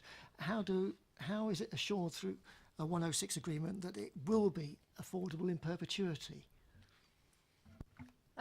Draft heads of terms were submitted, and the housing officer had looked at them and had agreed that it wouldn't be typical affordable housing, but when you look at the heads of terms, they would be made available as affordable rental units in perpetuity and occupied only by qualifying persons in accordance with the allocation policy and process as defined. That process, when it goes through, talks about rent assessments, how it will be calculated with RICS appraisals and valuations. The owner shall obtain prior written approval of the council to the proposed level of rent to be charged for the first occupation of each affordable home, and thereafter rent increases will be permissible on an annual basis of no more than all item index of retail price index. Then there's an allocation policy. There's no requirement to be on the housing register, and all members of the public may apply, but then there's a criteria for being successful, I suppose, which is there needs to be a local connection, housing needs to be assessed against financial criteria, and then occupancy criteria. It then goes on that applicants would be prioritised based upon the proven length of local connection to the parish of St Marybourne. And to demonstrate local connection, applicants must meet one or more of the following, which is residency, have been a full-time resident in the parish for at least 5 years. They have a family connection. They are employed in continuous employment for more than 5 years, or were brought up in the parish for at least 10 years but now live elsewhere. If there's not enough qualifying applicants in St Marybourne, then it would extend to Hurstbourne Priors, Samnell, Little London and Lichfield, followed by Hurstbourne, Tarrant, Ashmansworth, Long Parish and Whitchurch, and then the rest of the borough. So then there's a financial criteria that people must go through, and then an occupancy eligibility in terms of how many people could live in the property, children, single people, in the 2 bedrooms or the 3 bedrooms. So, and then it's quite detailed then in terms of refusal. So that's been reviewed by the housing officer, and they felt it could secure that through a legal agreement. Just to follow up then, and who administers all that? It would have to be the owners of the land because they are in control of it, but they could only occupy it in accordance with their legal agreement. And if they wanted to change the legal agreement, they'd have to seek the permission of the local authority, as everybody else does, if they want to vary a legal agreement, a Section 106 put on a planning permission. I think it was worth listening to that because that sounds like a good example of how the local communities can actually get hold of these affordable and develop these affordable houses for their own particular small communities. It sounds pretty good to me. I'm no legal expert on S106 and agreements, but if that one works out with the housing officers and the legal eagles here, that it's a pretty good exemplar, I think, about how we can get these particular kind of developments occurring in the smaller communities. Any more questions to officers? Councillor Robinson. There's some apparent dispute about the interpretation of policy P1 of the neighbourhood plan. Can you give me your interpretation? Because you've got the officer saying that it's contrary to it, and all the speakers are saying it complies with it. So I'd be interested in your view on that, Mike. Well, my view is, as set out in the report, I mean, ultimately it's the officer who's written the report, but it's a report put forward by the officers team which I'm responsible for. So my interpretation, if you take a literal interpretation, is that it doesn't accord with policy P1 in its entirety, but ultimately that's a matter for the decision maker, which in this case is the committee. Again, trying to extrapolate that a little bit, you observed on the site plan that you had no problem with the farm buildings down at the bottom. It's the business about the field. To the north. Yep. Okay. Understood. So I might bring that up in debate. Any more questions to officers? No. Well, then I'm going to start off with that particular point, because it was obvious, and this is my old mantra of how important site visits are. When we got out there, that portion, because we asked specifically how far up that field was that top line, and in fact it sort of, and can't be exact, but it came just short of the ridge line. And I think that was probably in the mind of the applicant, that they saw that as a natural break. I think the identification of the agricultural value of the land has already been addressed in the report, but it looked like a sensible break point to actually get this thing in the round, with not just the houses plonked down on that redundant site at the bottom, but to make a complete, if you like, it offers the completeness of the whole development that they're trying to get and achieve through their local neighbourhood plan. So I didn't have any problem with that personally, from looking at it from, is it going to be, and I'll use Councillor Potter's example of what's the harm, and because yes, we've used that on several applications, and I saw that it fitted in actually, it made this whole project complete. So that was my view of it. And the other point about the whole collection of the affordable housing, the style, everything else, I have absolutely no problem with it at all. I think this is a great contribution to the community. I would counter what is written of the report, because you can see how the land goes up there, and again, I say the value of a site visit, and it makes the whole thing come together. So that's my view. I'd like to hear the views of the other members of the committee. Councillor George. Thank you, Chair. I think I'd agree with that entirely. I think it's, if you look at the plan, I don't think it's any further up the field line than the other houses, which are slightly to the north. So it doesn't form a break, should we say, and the fact that the ANOB have not objected to this, I think, gives a measure as to its impact on the landscape. I think the fact they haven't objected to that. I also, on P1 and what have you, it's pretty clear, I think, that the neighbourhood plan, in spirit anyway, at least, everybody we've heard tonight, I think, is in agreement that this is the sort of thing they were looking for. I think we're getting that message clearly through. So I think sometimes, as I'm aware, it's very difficult to write policies of these things which you can't pick little holes in. It's very, very difficult to do that as a neighbourhood plan. So I believe it's certainly in the spirit of the neighbourhood plan, and clearly we're getting that coming through from the speakers tonight. I actually think that the new development will enhance the area as well. I think, you know, the new buildings will enhance and replace the old slightly scrappy buildings that are there. I think that will happen. And I think the fact that we're going to, I particularly like the Section 106 agreement, the local connection came through very strongly, the want to support the local community came very strong, so I'm very minded to support this. Councillor Bown. Yeah. Well, after hearing the officer's comments about the affordable housing, I'm very much in favour of this application, whilst agreeing that the scale, bulk and massing is not sympathetic to the rural area. But in my mind, I think the good, really, in terms of the affordable, would overcome my objection to my agreement as to what the officer says in terms of their reason for refusal too. So I agree with if Councillor George is moving it, I would second his moving it. Yeah, before I reach that, I've noted your comment there, and I'll come back to Councillor George. Councillor Potter. It's not a lot different, Jerry. I mean, I particularly like the affordable housing units. I mean, both in terms of their provision, but also their design. Seems entirely appropriate and sympathetic to that setting.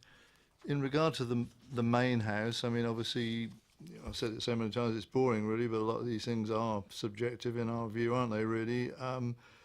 I don't know, to be frank, what would be achieved by something which was deliberately reduced in terms of bulk and massing. In terms of the way it's sited, it doesn't seem to me that it would be that much of a disturbance in terms of the sort of visual aspects that you get looking into the rising ground of the site itself. And in terms of the design itself and the finishes that are proposed, they appear to me to be entirely empathetic with that area, and I wouldn't see it standing out as a sore thumb in the way that perhaps, you know, could be commented on some dwellings that we find in the countryside on occasion. I don't think this one would fit that category, and to that extent, I'm fine about it, really, and I also support the application as it stands. All right. Unless anyone else wants to speak, I'm going to go back to Councillor George. Are you prepared to propose this for approval, Councillor George? Yes, I'd be prepared to do that. And yeah. Councillor Bounce, second. Thank you. Mike, now as we're going against the officer's recommendation, I'll turn to Mike. I think he's got enough for reasons. And we'll take a vote in a second. Thank you, Chair. Yeah, just listening to the debate, I think that it seemed to me that there are three strands to the reasons for approval, which is effectively that the committee feel that it is in accordance with policy P1. If you take the, I think you used the word, Chair, comprehensive sort of nature of the site and the way that it would come forward as development, so effectively that area of land in its entirety is falling under P1.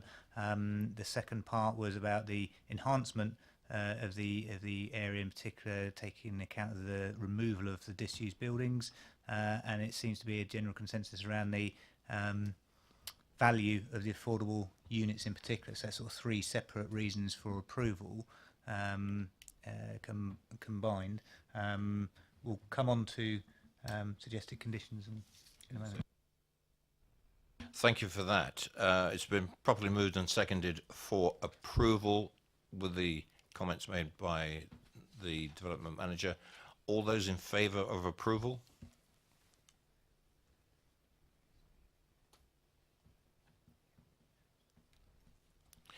That's approved. Officers?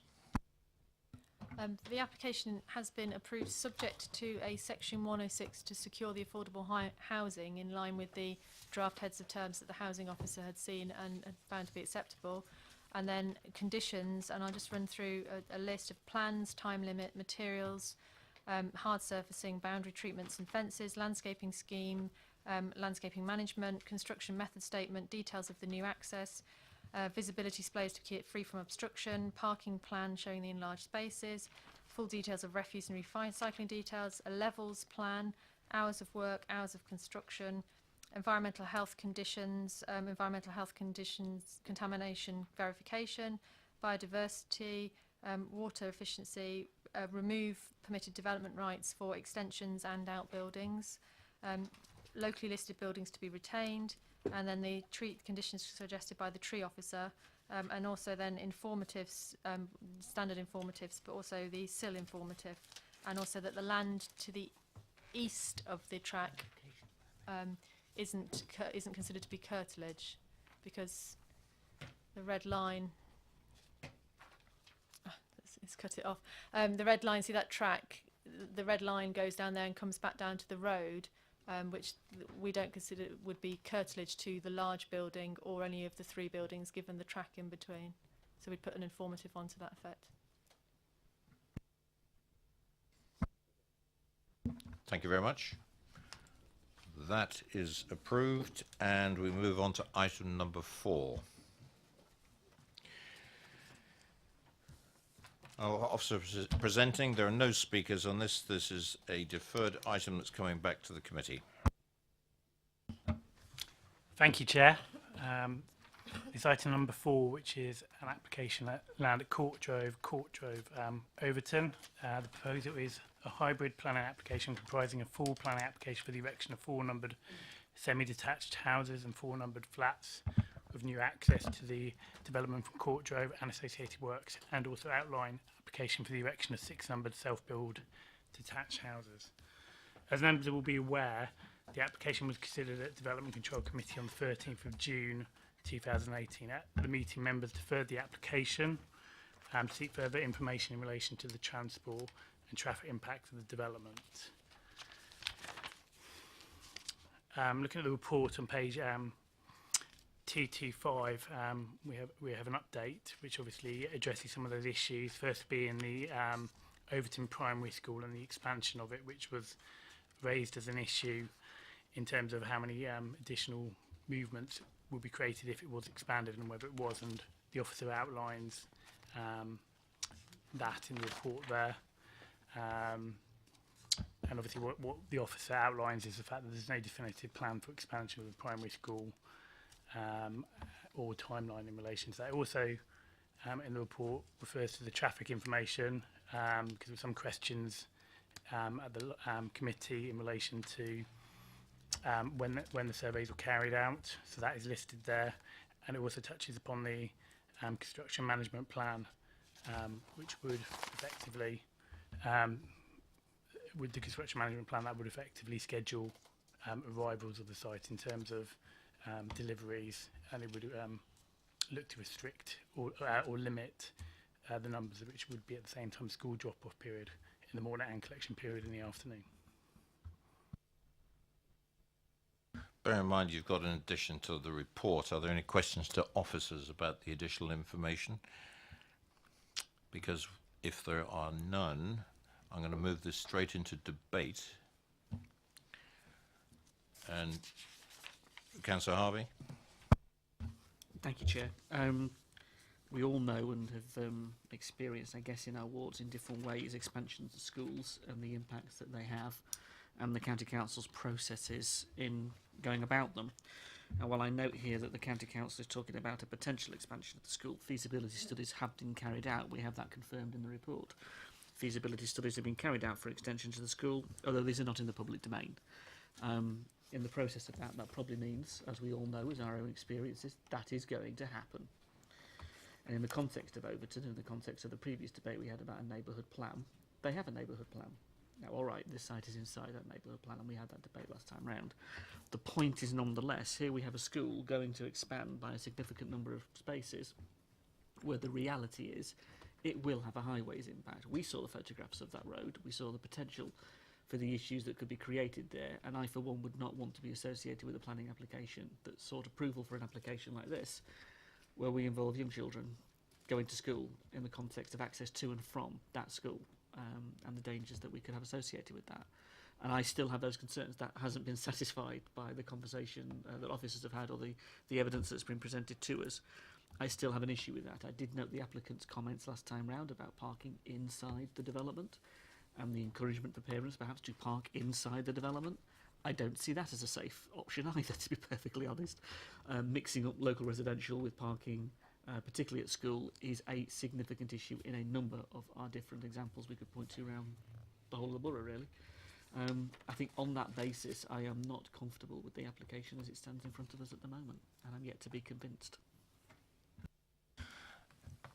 You make a very good point, and I'm not going to spread this out anymore, because I want an answer from officers at this particular juncture, because you brought up the point that I'm concerned about, and I think we all should be concerned about.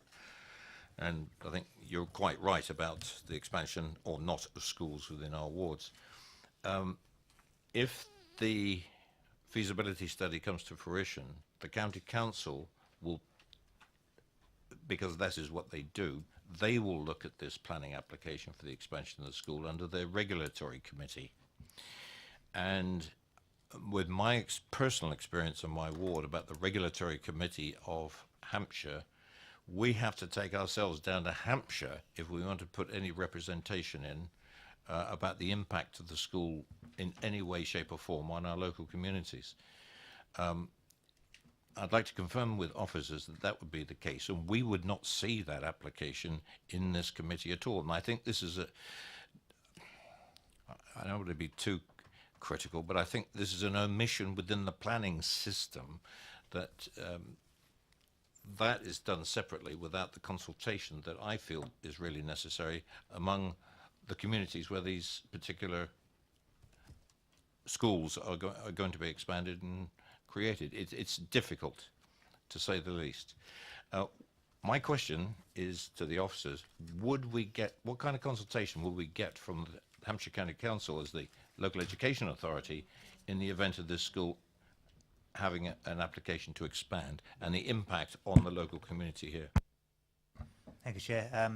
Appreciate entirely the complexity of the issue and the concerns raised. In terms of answering just the specific question, yes, it would be a county matter in terms of the expansion of the school. The processes that we receive effectively Regulation 3 consultation, so the views of the local planning authority are fed in that way, but the LPA isn't the determinative authority in that regard. I guess if you just think about it in any form of development, I appreciate the sensitivity of the school specifically, but ultimately it is an issue of timing and sequence, in that whatever comes forward needs to take account of any existing commitments and impacts and contexts at that particular time.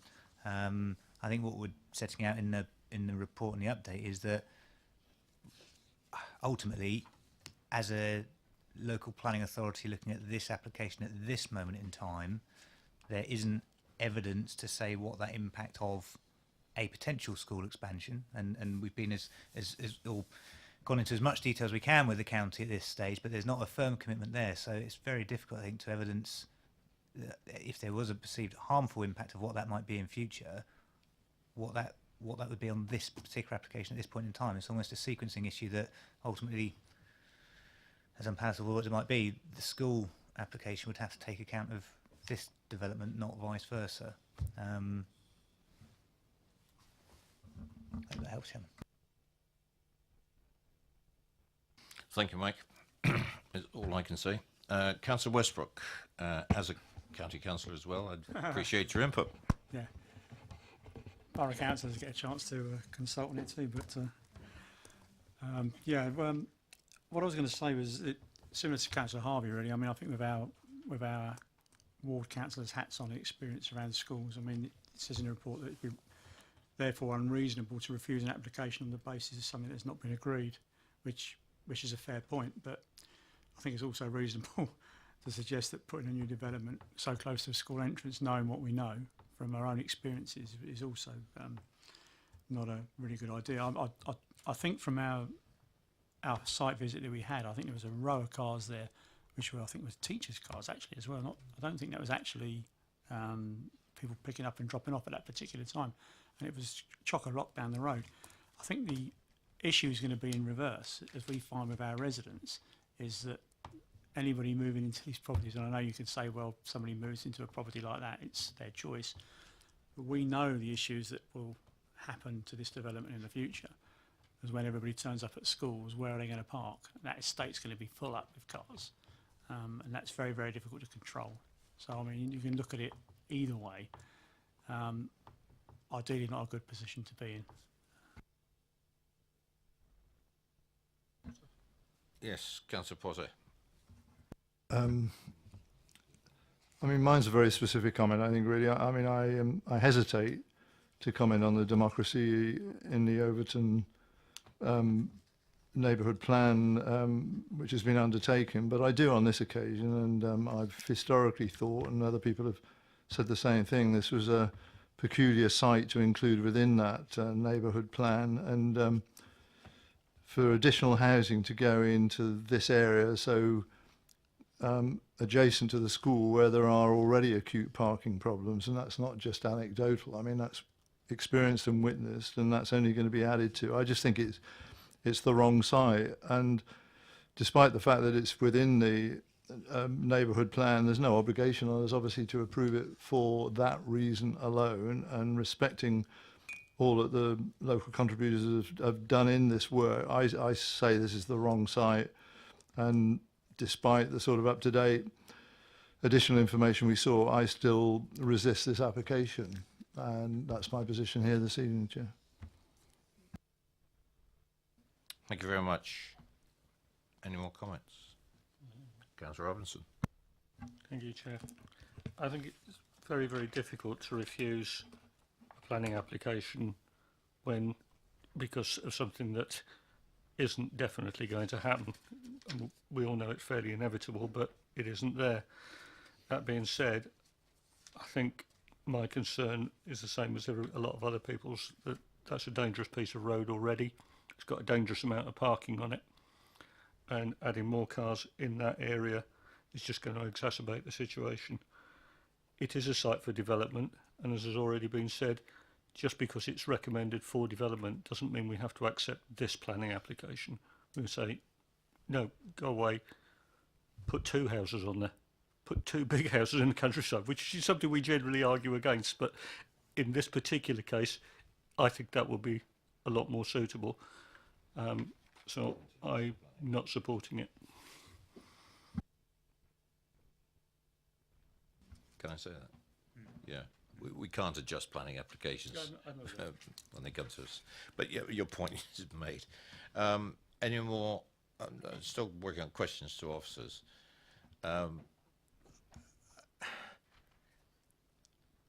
If, and I'm getting a feeling around the committee, Mike, that if this is not approved this evening, on what grounds do we refuse it?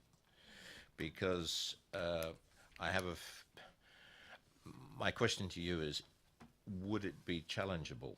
Because we always want to avoid that we need to be on very solid ground when we turn over a recommendation. And this one, bearing in mind the declaration from the County Council that there's nothing in the next 3 years horizon, whether a challenge or successful challenge could be made to our decisions tonight. It is a difficult one, Chairman, and as I say, I do genuinely understand the issues given the context of what members have seen on site and viewed. I think the challenge, though, is that, a bit like the item before, the neighbourhood plan is part of the development plan. Local planning authority, officers, committee, or ultimately, if the decision maker ends up being the Secretary of State Appeal, have to come to a view as to whether development accords with the development plan, unless there's any other material considerations that indicate otherwise. This is a relatively recently adopted development plan. It does allocate the site for 14 dwellings. Whether that was the right decision or not, it is where it is. So it is part of the development plan. It's allocated 14 dwellings. On that basis, I don't think through a refusal of planning permission it would stand up to scrutiny to have a reason for refusal which suggested, for example, that it's too many dwellings given the context, because in allocating the site, there's a limitation, I think, to where that access was going to come out. In terms of that frontage, it was always going to be onto that road. By refusing it on that ground, it's almost revisiting the principle of developing the site for A, residential use, and B, the number of units. The application has come forward in compliance with what the neighbourhood plan and development plan set out. So I think on refusal grounds, it would be extremely difficult to substantiate those at appeal, I have to say. Yeah, Councillor Potter. I don't know when I said this, but I can anticipate the emails coming to me in the middle of the night, really, in terms of interfering with the processes within Overton. But I've said it, I don't think this is a suitable site. I was bemused that it was included in the first place. But in terms of our recommended reasons for approval, we talk about the development would provide a safe and suitable access, would not cause an adverse impact on highway safety, and adequate parking would be secure. Well, I say just the opposite to that. In the context of this site and the primary school opposite, it seems to me that isn't satisfied. It would increase the traffic flow. There's substantial housing coming to Overton, as we know, and by definition, the demand for primary school places is inevitably going to increase, whatever complicated feasibility study is carried out. In fact, you don't need to be a rocket scientist to work that out, it seems to me, really. By definition, that is going to have an increased demand, and on that basis, I think this would be an unsafe place to put this type of housing development and an unnecessary provision within the other areas of Overton that are allocated for housing. So may not sustain an appeal, I've no idea on that really, and who knows, but I sustain the argument of saying this is just an unsuitable site and the impact upon highway safety and parking would be considerable. Thank you for that, Councillor Bound. Yeah, I mean, Mike set out the dilemma here, but I think if we voted it through, it would be an unsafe, because I think we're putting people in danger, and I think that's the bottom line. And I couldn't vote for this proposal at all. No way. Okay. Anybody else? I think it's been said, actually. It's all been said. I'm going to refer to the officers again. It's obviously highways, safety for children, notwithstanding an expansion coming in 3 years' time. I think that is the essence of this. Too close to the school. Would that be sufficient as far as the officers are concerned for reasons for refusal?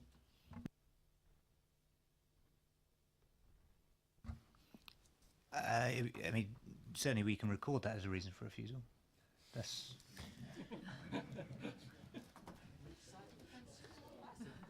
So in terms of in terms of I guess it's just clarifying, isn't it, the fact that it is, it sounds like what the committee is saying is that it is on the basis of the existing context, so notwithstanding the expansion of the school, and it's about the specifically the access, the traffic generation, and the interrelationship with existing on-street parking. Is that the sense of what the committee is saying? That you know, as I say, we can work into a reason for refusal if those are the main points around that and the impact on highway safety. I'm being suggested here that EM 10(1)A might be helpful in this regard, because I think we need to quote policy. I won't read it out, but if the officers are happy with, or would officers be content with quoting EM 10(1)A?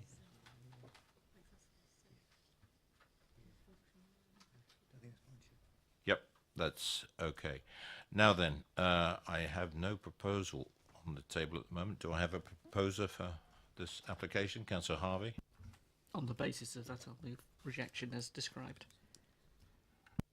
Duly proposed. Do I have a second? Councillor Potter?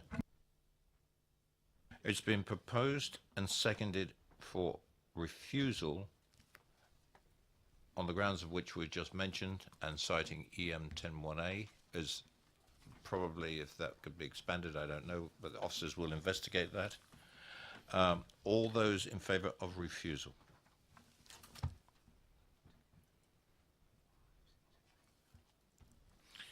Thank you very much. That's refused. Officers?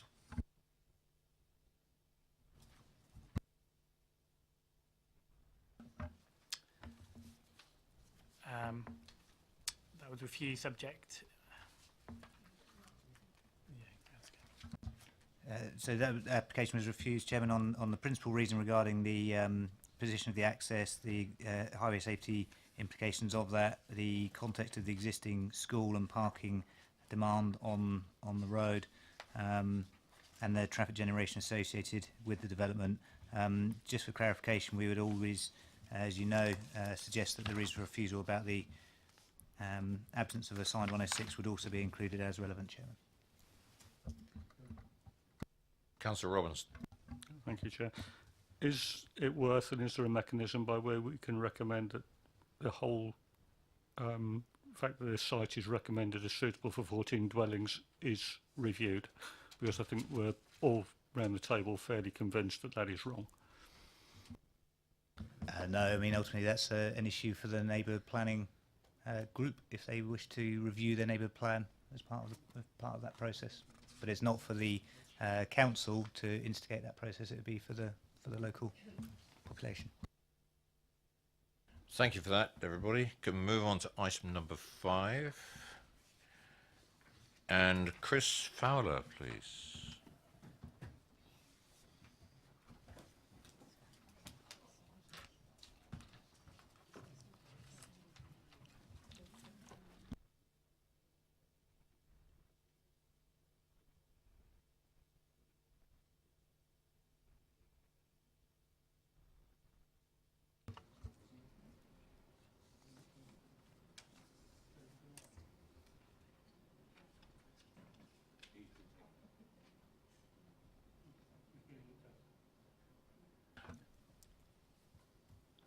Good evening. Don't need to put your microphone on just yet. We're going to get the officer to present the application. Off you go, Mark. Item number 5 is 28 Priory Garden and Old Basin. The application is for the conversion of roof space to additional living accommodation involving extensions to the roof dormer, window to the rear elevation and raising of the chimney. I refer members to the update paper, page number 16, which touches upon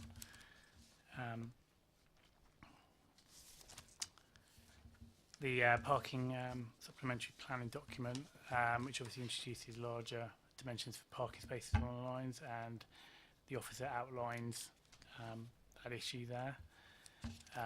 It's also noted in the update paper there was some confusion regarding the size of the property. I believe in the actual report it refers to the property being five bedroomed at the moment, when in fact it's actually 4 bedroomed. Thank you. Thank you very much. And Chris Fowler, you have 4 minutes. Thank you, Mr. Chairman and councillors. I'm here to represent Old Basing and Lichpit Parish Council. We've considered this application in both its forms, the original one with dormer windows front and back, and the later one with dormer windows just at the back. And our objections remain the same to both versions. Firstly, we believe that it will be out of keeping with the street scene.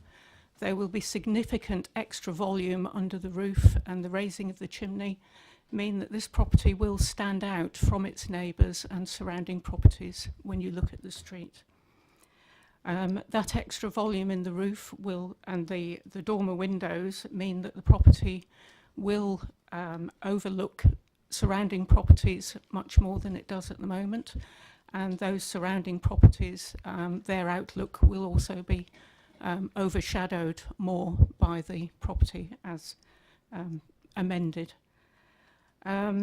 We also believe that there isn't enough parking for the property. The garage that's shown on the plan is not big enough for a vehicle, as the officer has noted as well. And therefore there are not 3 spaces provided as required by planning regulations. I see the officer has noted that there are precedents for counting street parking towards the number of spaces that go with the property. This particular one is on a corner, and therefore any parking on the street outside it will affect the sight lines of vehicles using the side road. So safety will be affected by the fact that there are not 3 spaces provided within the property itself. And finally, we believe that not just with this extension, there is another extension currently being done which isn't shown on the plans, and the overall total, we believe, will amount to overdevelopment of the plot. So that summarises our position. Thank you. Thank you very much. And I apologise, I should have addressed you as Councillor Fowler. Should I? Yes. So don't worry, I'm rectifying the kind of way that some of the speakers are presented on our papers. So apology for that. Any questions to the Parish Councillor? Councillor Potter. Councillor Fowler. When I went on the site visit, I must admit I went with a preconceived idea that this was going to be a unique change to houses within that area, all of which were pretty uniform. But I think I and my colleagues noticed 2 or 3 at least other houses there that had substantial extensions and developments within the roof space. I mean, I haven't got the numbers in front of me, but there were those sort of examples that we looked at.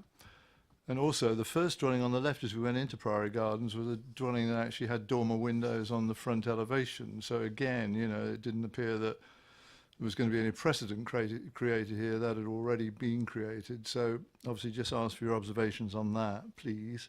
And just finally, in regard to the overlooking element of this, obviously the rear garden of the dwelling in question obviously overlooks the side elevation of number 26, I think it is. And we observed there, I think, that the two windows in that dwelling were one, I think, a hall window, and two, a toilet window, really, or a bathroom window. So if there was any overlooking, it was in terms of those two windows only in number 26. Again, would that be right in your considered view? I'm afraid I don't have that detail to hand. I apologise. It may well be that some of the resident objectors can speak to that one. In terms of setting a precedent, no, maybe it isn't. Something I meant to say actually was, though, to direct you to an application that was made only 2 or 3 months ago. I'm not sure whether it came before this committee, but it was certainly made to the council, and that was 18/01050 in Little Basing. That also constituted expansion of living accommodation into the roof, and it just had a single dormer window at the front, which would just look out to the properties across the road. That application was actually refused at the beginning of June.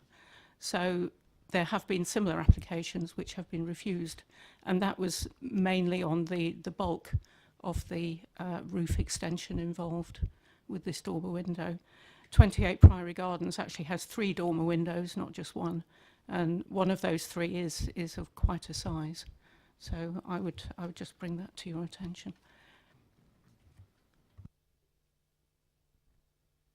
Any other questions? Councillor Brown? Just a brief question. As a matter of interest, did the Parish Council object to the extension which is being built now? I'm afraid that was before my time, so I don't know. I do apologise. Councillor Goodison? Thank you, Chair. Can you just confirm that Councillor Potter mentioned that number 1, the first house on the right, on the left, sorry, as you enter Priory Gardens, had dormer windows in it. Can you just confirm that those dormer windows are, of course, on the first floor, and there is no development in the attic above? That's point 1. Thank you. Sorry. Too many microphones. I can't, I'm afraid. It could be that you know the area a bit better than I do, but if it is first floor, then that is obviously different from this, which is creating a second floor. Any other questions? Thank you very much, Councillor. Mr. Poole and Mr. Watson, please.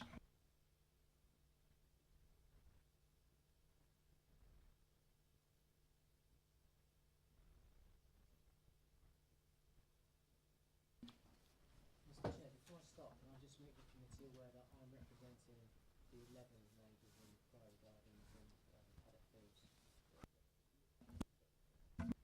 You're Mr. Poole or Mr. Watson? I'm Mr. Poole. You're Mr. Poole. Get in, Mr. Poole. You've got a switch on the bottom of the microphone stand there. Yep. And you have 4 minutes. Okay. With respect to the application, case officer, we cannot agree with the assertions in the report that the application complies with the Basingstoke and Dean local plan, nor with the Old Basin and Litchpit neighbourhood plan for the following reasons. Priory Gardens is within the conservation area of Old Basin, and the style and design of the houses in Priory Gardens and the neighbouring Paddock Fields are neo-Georgian and distinctive. We believe that this development is not in keeping with the other properties for 3 main reasons. No other house has been granted permission to convert roof space to create a 3-storey property. The neighbourhood plan references the village design statement, which clearly states that 2-storey buildings would be preferred. The design incorporates 3 dormer windows of different sizes spaced at different intervals, which will be the overriding view of the residents at the top of the cul-de-sac. The windows will project from the existing roof line, which in profile will appear as a large box attached to the top of the roof. Neither view is in keeping with the roof style throughout the road. The extension to the roof and raising of the chimney will create an entirely different roof shape. It is contrary to Objective 8 of the neighbourhood plan because the proposed shape of the roof does not have sympathetic regard to the roof lines of neighbouring properties. We also believe that the proposal is in direct contravention with policy EM102A, as it does not positively contribute to the appearance of Priory Gardens and it does not respect the local distinctiveness, sense of place, nor the existing street scene. We value the distinct character of this road. We are the local community and the neighbourhood plan was designed to protect our neighbourhood. We believe it contravenes policy EM102C because the planning application does not have due regard to the scale, layout and appearance, nor the relationship to neighbouring buildings. A 3-storey property with dormer windows on this prominent corner plot will stick out like a sore thumb. Throughout the road, a number of extensions have been added, and all have had sympathetic regard to the existing roof design. We believe that these proposed deviations from the distinctive style in Priory Gardens will set a bad precedent. The house next door had an application for a loft conversion with dormer windows rejected on the grounds that it is in the conservation area. We believe it contravenes policy EM102B because it will result in undue loss of privacy and overlooking due to the increased elevation that will afford views into neighbouring gardens. The applicant did not approach any of us to discuss this application or to understand the impact that it would have on our community, both now and in the future. We are extremely concerned that if approved, it will lead to similar developments that will further dilute the distinctive nature of our neighbourhood. The question asked at the Old Basing referendum in June was, do you want Basingstoke and Dean Borough Council to use the neighbourhood plan for Old Basing and Lichpit to help it decide planning applications in the neighbourhood area? You have 1 minute. We are among the 86% of voters that supported the neighbourhood plan, and we absolutely request that this committee use it to protect us from this type of development, which would irrevocably change the integrity of the street scene in our road, in our conservation area, and where we have collectively lived in excess of 200 years. We represent a diverse section of people who have served our community as church warden, parish clerk, chairman of the Legion, Friends of St Mary's, school governors, PTA members and local sports club coaches and players. We believe this is the first time that our plan will be used by this committee to determine the outcome of a planning application, which will be a test of our plan's purpose. We sincerely hope that it will fulfil its stated objectives and will result in a favourable decision that evidences through this committee Basingstoke and Dean's commitment to listening to its local communities. Thank you. Thank you, and I commend you for being on time. That's planning for you. Members, any questions? Councillor Goodison. Thank you, Chair. When you said you weren't in any way consulted by the applicant before he submitted his plans, I presume that goes for all the residents of. He didn't approach any residents, show them the plans, solicit their feelings, etc., etc. Sorry. No, he didn't approach us, and in fact, you know, the planning applicant we knew as an immediate neighbour, and I think one other house had a letter. The other neighbours didn't know, and the reason they didn't know is because the planning permission sign was not put outside the house. It was only put out when the planning officer came out 2 weeks later and asked why it wasn't there. Any other questions? Councillor Brown? Sorry. You said there are 11 objections in Priory Gardens. Is that just in Priory Gardens? I know there are, 30 dwellings there, are there? Yes, so there are 10 objections from Priory Gardens, 1 from Paddock Fields. If you look at the site map, with the exception of one elderly lady in our cul-de-sac, everybody in our cul-de-sac, which is to the rear of the number 28, has objected, as have the houses immediately next door and opposite on the other side, and the first house through the path to Priory Gardens. Councillor Goodison? Thank you, Chair. And you can confirm that there are not and never have been any three-storey houses in Priory Gardens. I can, and neither have there been in paddock fields. Fine. Members, any other questions for the Speaker? Nope. Thanks very much, Mr. Poole. Thank you for the opportunity. Ward member is sitting on the committee, Councillor Goodison. But before I start what I was going to say, can I make two observations about matters which have been mentioned here? You have the floor. Yeah. First of all, can I say to Mark Fletcher that the plan which was submitted to the parish council showing these development plans, which I've got a copy of here, shows 5 bedrooms on the first floor. And it says bedroom, bedroom, bedroom, bedroom, bedroom. So definitely there would appear to be 5 bedrooms on the plan. And of course, the other comment I'd make to Councillor Potter with regard to the 3 dormers, which is it, I have here a plan which was also sent to the parish council, which is not included in our papers here, which shows a bedroom and a bathroom and a wardrobe in the attic upstairs. I'm sorry, in the attic upstairs. So there are plans to turn that into a residential 3rd floor. Thank you.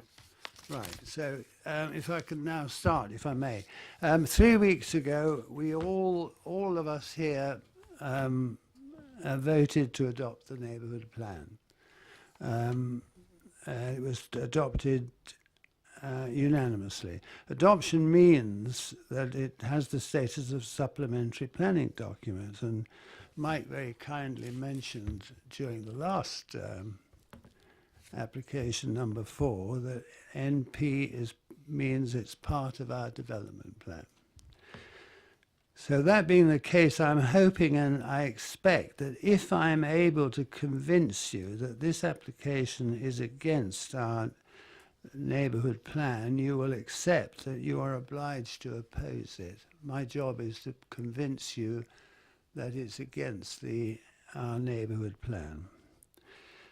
Now, when the conservation area was set up in 1973, and at that time, Priory Gardens and Paddock Fields were open fields. When it was decided to develop Priory Gardens and Paddock Fields, but it was decided that all the houses in those 2 cul-de-sacs should be 2-storey houses without exception. Now, there are 30 houses in Priory Gardens. 28 of them are of exactly the same design and exactly the same footprint. There are two which are not quite the same, and the reason for that was, firstly, number 1 on the left as you enter Priory Gardens. Now, that was the house that was there. There was a house there before. It was occupied by 2 elderly sisters who owned the field. When they sold the field, part of the arrangement with the developer was that they would be allowed to put dormers on the 1st floor, not up in the attic, on the 1st floor. So it's quite right that we saw those dormers when we went on the viewing panel. The other exception was number 6, which is also slightly different, no dormers, but slightly different, and that was the house which the builder allocated to himself. So there are 28 houses exactly the same, and 2 slightly different.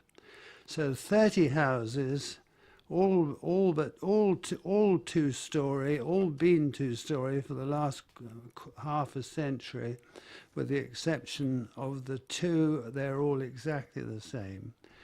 Number 28 wishes to convert the loft space and he's put the 3 dormers in order to facilitate that.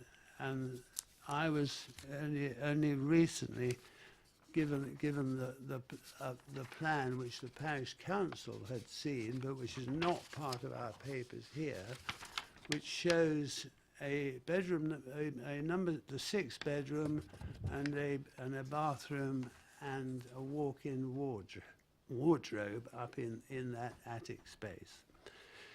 So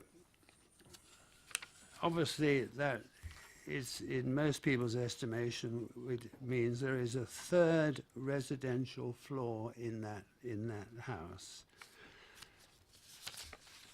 Now I'm going to just take 4 quotations from the papers which we saw when we looked at our agenda at the full Borough Council meeting, which I think are relevant to us in my attempt to establish that this application is against our neighbourhood plan. On page 246, it states, in 1973, Old Basing was designated as a conservation area in recognition of the special architectural and historic interest of the village. On page 238, it says, through a series of consultations, the community has confirmed how it values its conservation area, historic areas, and its natural environment, and has expressed the wish to retain the special character of these. On page 272, it states, all developments must conserve or enhance the quality of the borough's heritage assets in a manner appropriate to their significance. This is a quote from the BDBC policy EM 11. On page 274, it says all new developments should have regard to guidance as set out within the Old Basing and Lichfield Village Design Statement of 2006 to recognise and integrate the distinctive local character of the parish, including the special character and appearance of the conservation area where appropriate, and sensitively contribute to creating buildings of a high architectural quality and design commensurate with their location. Now, the plan which has gone forward for number 28, there's nothing wrong with it as a house. In many areas, it would be entirely suitable. It simply isn't suitable in Priory Gardens because it clashes with the vast majority of the other houses in Priory Gardens.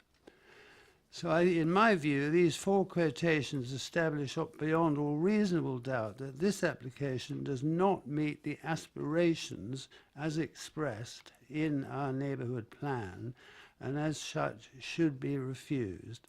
We've heard from the parish councillor that the parish is opposed to this application, and I would like to finish off myself by putting forward a proposal that this application be refused.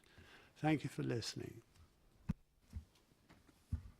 Thank you, Councillor Goodison. Members, do you have any questions for the ward councillor? Nope. Okay.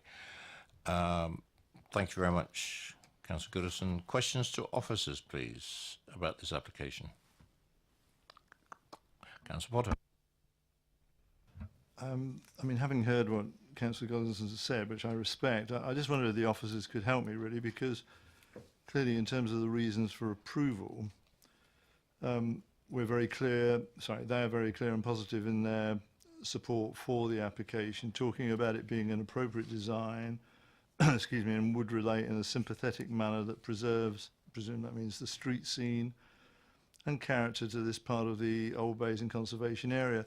In particular, in regard to the street scene, just help me with this, because obviously it can vary in terms of my interpretation of this, really, but as it's been described, all of these houses are of similar front elevation design, not all that old, obviously, in terms of when they were built and the sort of elements, the sort of mock Georgian stuff that's built into them. But in terms of what we now see as a proposal, why are you comfortable about it being consistent with and sympathetic to the street scene that we all witnessed and I'm in a fairly crude way describing? Just help me with the analysis there, if you would, please.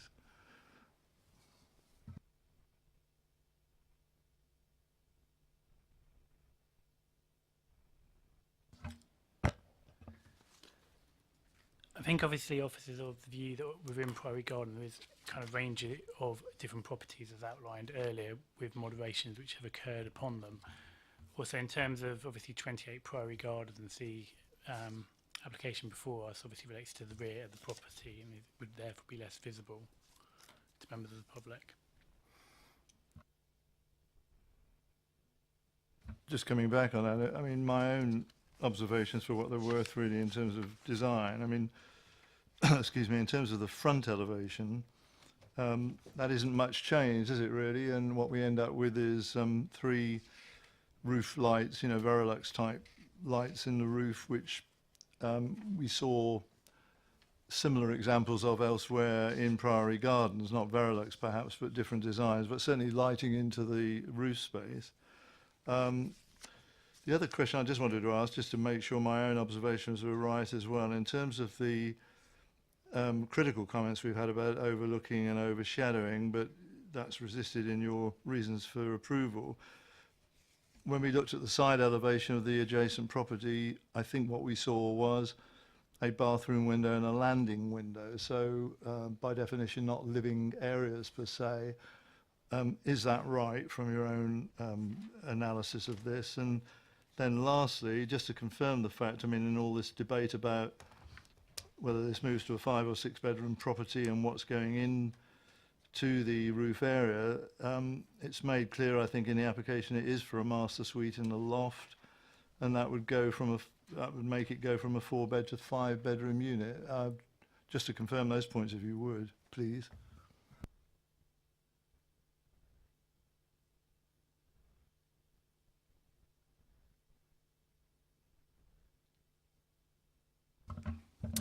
To clarify, as noted in the update report, while obviously the plan showed it as a 6-bedroom property, or it would be going up to a 6-bedroom property. In reality, the property is at the moment a 4-bedroom property, and as noted in the update paper, it refers to the fact that in reality, at first floor level, it's actually 4 bedrooms and a family bathroom, so it would be going from 4 to 5 bedrooms.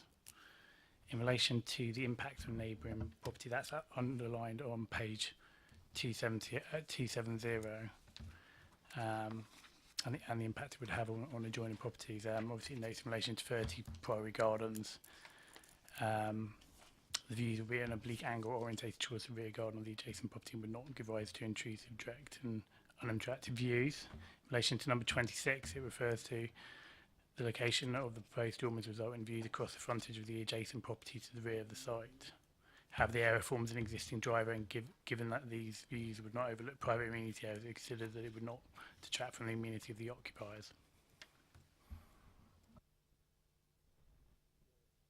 I mean, obviously, I read that. I mean, it was just really to make the particular point, if I could. Sorry, a bit of repetitiveness on my part, but the windows that are in that side elevation of the property we were talking about, 26, from my observation, was a landing window and a bathroom window, which by definition are not living areas, I don't think. Is that right?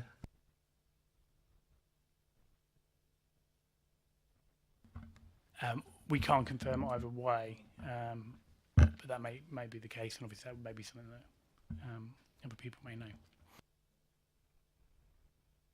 I've got a question. It comes back to that frontal elevation. If we refer to page 275 of the application, and bearing in mind the points made by the ward member of the conservation area, the fact that the houses were of, I think it's a bit much to say, exactly the same design. It's probably, most of them are, we've heard of the 2 exceptions, but I look at the existing and proposed elevations, and the proposal changes that roof profile markedly compared to however many it is, 28 other houses within Priory Gardens. The Velux windows, and I've had personal experience of Velux windows, yes, they're in line with the angle of the roof, but that again alters the whole profile of the view of the house. And we have this extended, now is the expression of barn hip, is that the kind of profile of that roof? I believe it's the barn hip style, whereas the rest of the houses in Priory Gardens, you know, the top existing elevation, they're all pretty similar. And I'm just wondering, officers, the impact of that in a conservation area for a singular house. Bearing in mind the two houses, number 1 and number 8, was it 6 or 8? They have been there since the beginning of the development because of the peculiarities of the owner of the land and the builder himself. But this departs markedly from the other 28 houses in Priory Gardens in a conservation area. Is it right that that is considered acceptable within the conservation area and the kind of principles that have been established in the neighbourhood plan?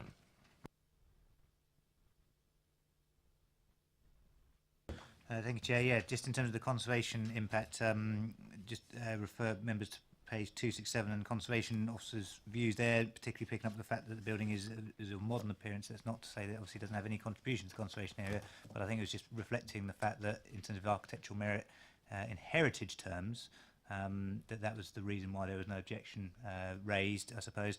In terms of the observations on the barn hip, you're absolutely right, that is how it would be described. I think it's the issue that officers are grappling with is that effectively it doesn't change the plane of the roof, either the front to back slope, etc. Clearly it does have an impact on the side profile of the roof, but it doesn't go so far as, say, a complete gable where you have no hip to it at all. So I suppose it's that balance as to where the line is, and that's an issue that members will come to view on.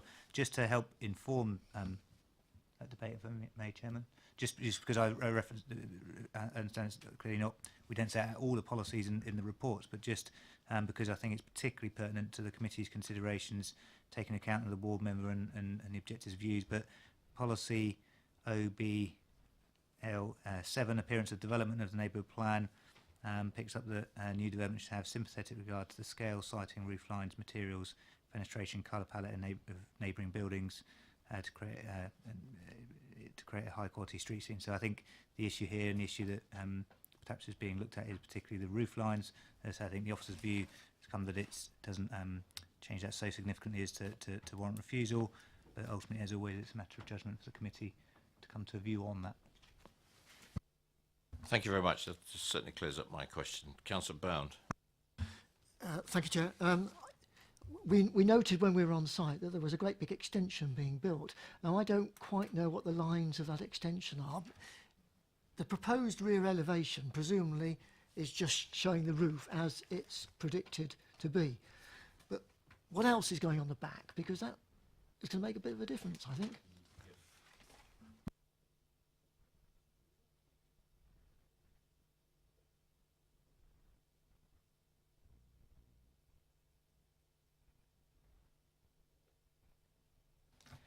The planning application that was approved in April this year was for the erection of a single-storey side and rear extension. And the case officer, when they did their site visit, you can see that that is the area and the footings of that extension, and it's single-storey, so it would be coming up above the height of those French windows and small utility, possibly room on the bottom there. To clarify the issue about the bedrooms, Councillor Godeson's correct that the plans did identify it as a bedroom, but there was no family bathroom. And when the agents saw the officer's report, which had stated there was 5 bedrooms, they contacted us and said, it's 4 bedrooms, not 5 bedrooms. I personally looked at the plans and details, and I phoned back saying it's still 5 bedrooms, but there's no family bathroom. And they went, that's because we've identified the family bathroom as a bedroom. The family bathroom is now been labelled that we received plans, I can't remember if it was last night or this morning, clearly identifying 4 bedrooms a family bathroom, an ensuite on the first floor, and then the roof space is like a master suite with an ensuite bathroom, dressing area. So it would be 4 bedrooms going into 5 bedrooms. Councillor Byrne. Yeah, could I just ask what the roof line of this extension would be? Is it flat roofed at the back? I'd have to have a quick check, but that's actually already got planning permission, so it's not for us on the debate today. Okay. Councillor Potter. It's following the point Councillor Byrne's making, really. I don't know which way I feel about this, but certainly the drawings we have in front of us says proposed rear elevation are misleading, aren't they, by definition, because they don't show what will be the extension, presumably with a flat roof. Otherwise, it's going to be a bit complicated with some of those rear windows anyway. But you know, we would get a 2-level appearance in terms of the rear elevation, as well as what's being proposed in regard to the dormers. I mean, it would be right for us to see what the final rear elevation is going to be, really, and we're precluded from that at the moment, Chair, aren't we, really? Yeah, I have to say, maybe it's because I'm 6'2", but I peeked over the fence, and that structure at the back is not far off completion, and it runs the full width of the house. And that's been approved and everything else, but yeah, okay, I won't comment any at the moment because they'll try and find the plan for you. Are there, in the meantime, are there any other more questions to officers? No?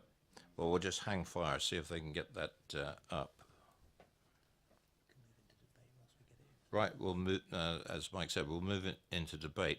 My only comment on this at the moment, and I might add it later, is that my impression was, when I did peek over that fence, I'm thinking, and it was advised to us that that was the result of a previous planning application, that footprint plus this application in front of us is a cumulative build-up of this house that is going to make it a total change compared to the rest of the properties in this particular road in Priory Gardens.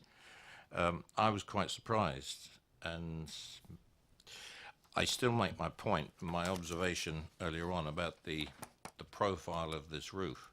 It's going to take it outside the kind of houses that we saw, which, to my mind, everybody says, you know, like an old song from, I can't remember the guy was, Ticky Tacky Houses, but they're all similar. It looks good, I think, is the best way I can describe it in layman's terms.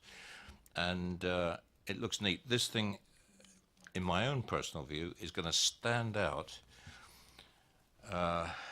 and be the one-off, and it's not going to contribute to the street scene.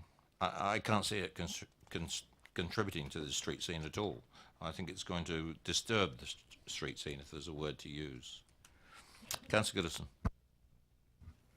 Thank you, Chair. I just on the point that you were making there, I just think if one turns to page 276 and looks at the existing rear elevation, that is exactly what 28 of the houses look like. And then, of course, if you then look at what the roof of 28 is going to look like when it's widened, as you correctly say, it's going to be completely dominate the skyline all around.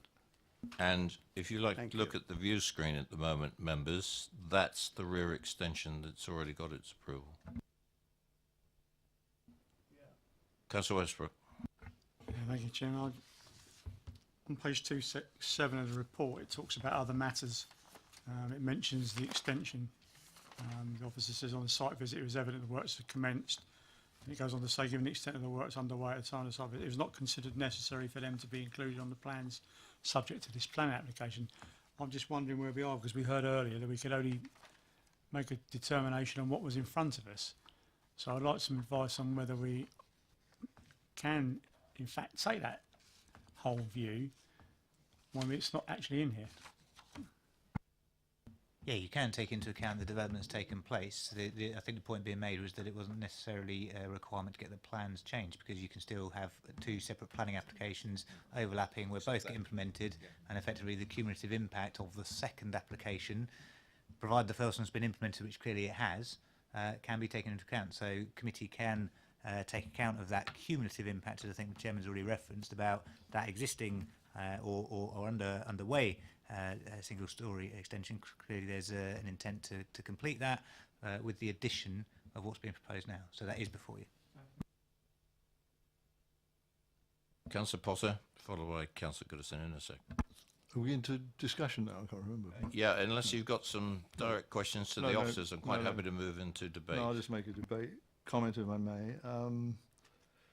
I mean, it's amazing how things change, isn't it, really? Because in a sense, there's great emphasis being put on the conformity and similarity of this development. I mean, in some of our modern developments, we go out of our way to try and get variation on a theme, really, so that all the dwellings look a bit different, either by different roof pitches, by different finishes, by different front elevational changes. I mean, that seems to be the requirement of people in modern developments, really, perhaps not for the people in Priory Gardens. In terms of the changes to the roof, I mean, I always put great emphasis on the ridge line itself. I mean, I am concerned about ridge lines increasing and changing in height. Not so much, I'll be frank, about the extent of the roof going horizontally, you know, providing the ridge line hasn't been raised. That's my bigger concern, I think, really. I think the other point about, I mean, when is a three-storey house not a three-storey house? I mean, it's inevitable, I think, that we're going to see more and more high-pitched roofs being converted into living accommodation. In terms of a shortfall of housing, and that's the fact of it, really, many people who own houses are going to change and develop their own properties and extend them and use the roof space where they can for lower generation requirements, really. That's a fact of life, and I think we better get used to this in the context of many dwellings that exist in Basingstoke at the present time. In terms of the front elevation, I've probably said this already, really, which I think is probably key. Despite the extension of the roof right and left on this and the introduction of the Verilux or whatever title is given to the roof lights, I don't find that unacceptable. I really don't.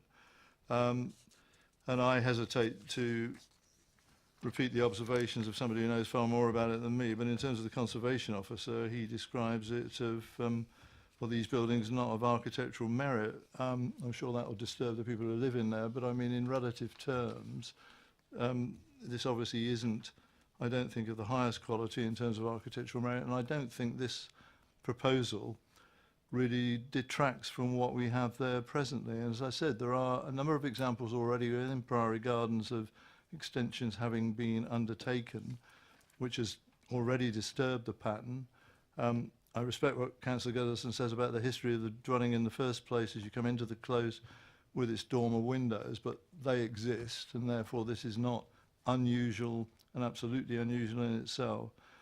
And on balance, I support the officers' analysis and their recommendation, and I support the proposal for the approval of this application.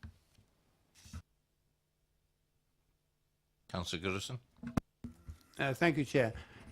I take the point that Councillor Potter makes about, you know, lots of people obviously in the future likely to want to extend their attics and all the rest of it, and I'm sure that's quite true, but we mustn't get away from the fact that this is a conservation area, and what one does in a conservation area needs to be looked at in the context of the fact that it is a conservation area.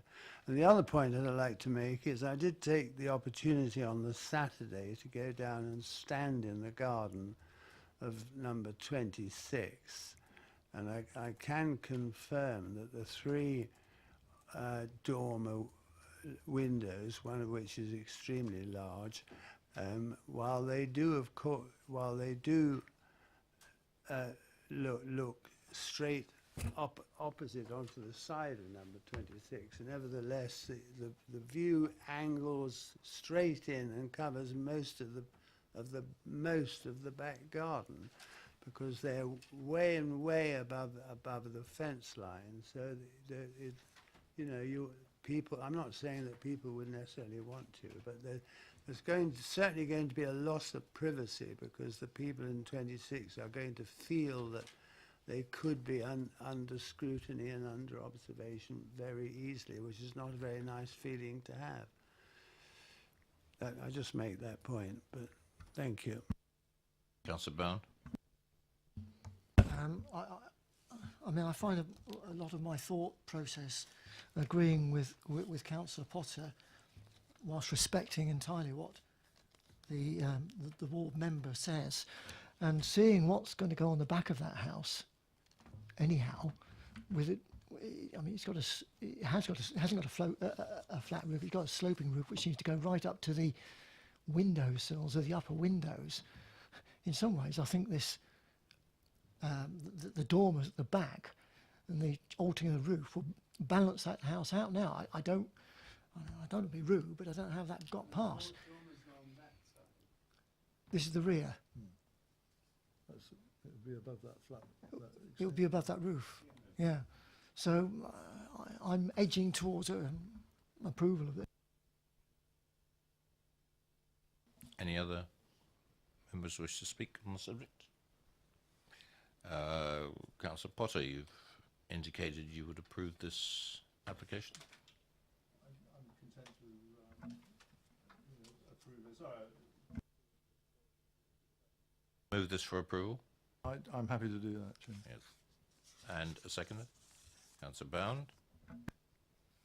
Moved and seconded for approval. All those in favour, please.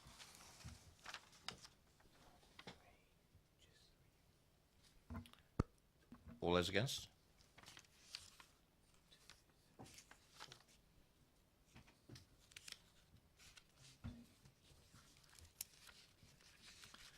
That is refused. And you would like some reasons for refusal? Yes? Right. Reasons for refusal. You're taking notes? Shall I summarise what I... Yes, indeed. From the debate that's been going on, I've been taking some notes, and I would conclude that members are of the opinion that the reason for approval of the... Councillor Potter, could you switch your microphone on, please? Oh, sorry.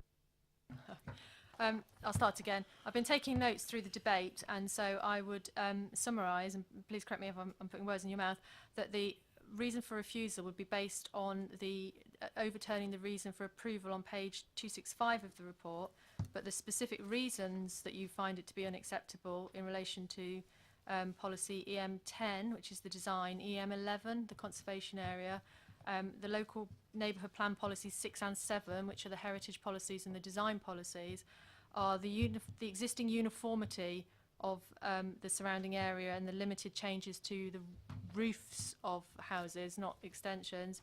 Its prominent corner location, which means the rear is highly visible from the street scene and the cul-de-sac at the back. I can't remember my own notes. The cumulative impact of the previous extension, I'm not sure whether that was actually one of the reasons for refusal, and the breaking of the roof line, well, changing the roof shape specifically, different to the uniformity of the design of the housing areas. I'm not sure if that's the design reason for refusal. I'm not sure whether there was a conclusion on the privacy reason, because we said that the privacy was considered to be acceptable because the front relationship to the side relationship, but members discussed it, but I didn't feel it was concluded whether there was a privacy reason for refusal as well.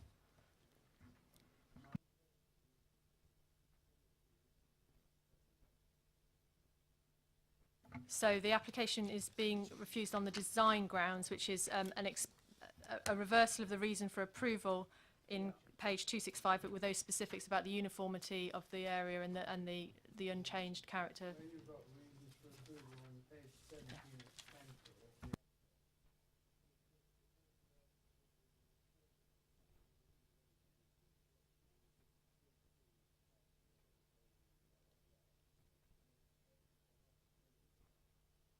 You're not agreeing with that because of the uniformity, prominent corner location and cumulative impact. Okay.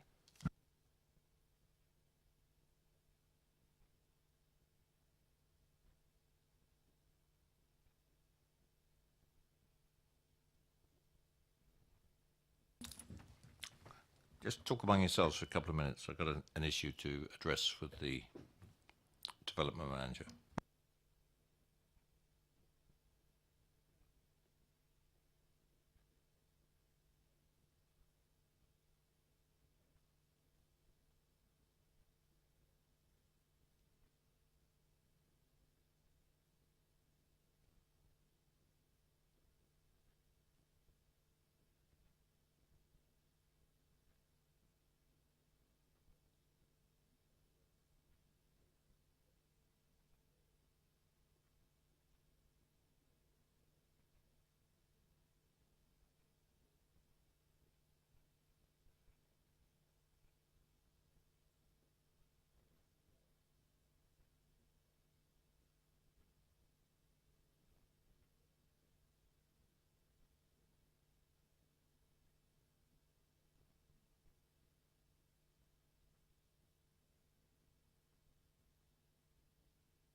Right. The way this goes is that we voted, counter to the officer's recommendation. That was carried. The formality is now there's a new proposal for refusal.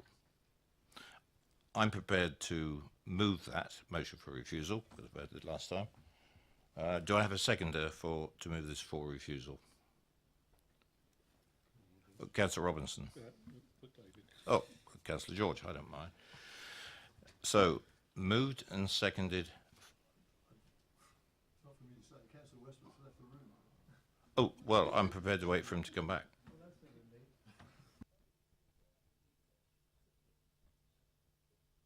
No, he should be here.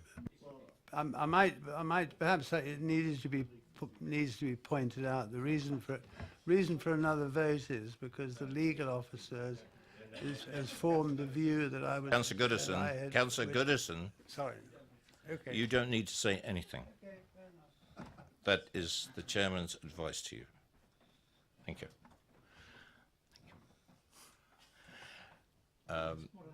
What did you miss, Councillor Westbrook? We need to take another vote because it was counter to the officer's recommendation. It was refused. Now there's a proposal. I've proposed motion to refuse this application for the reasons granted, seconded by Councillor George. So I'm now put this to the committee. That has been moved and seconded for refusal for the reasons that have been explained, and I call for a vote for refusal. All those in favour? All those against?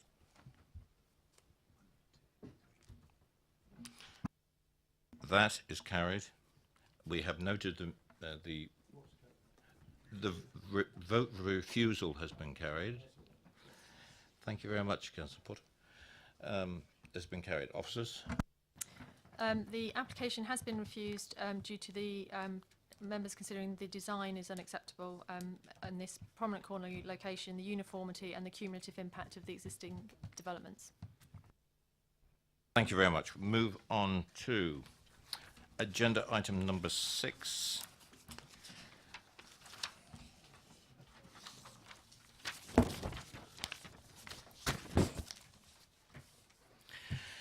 Officers, Mark, you're presenting this one. There are no speakers to this.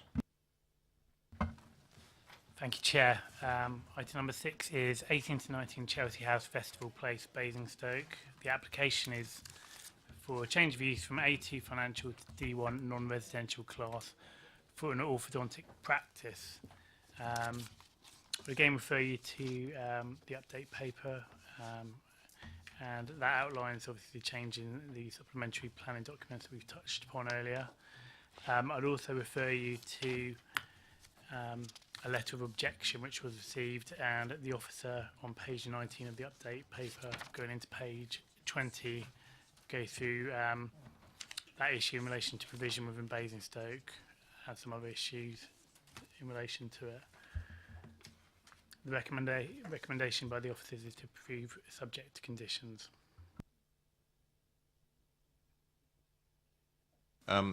Members, there's no speakers. Are there any questions to officers?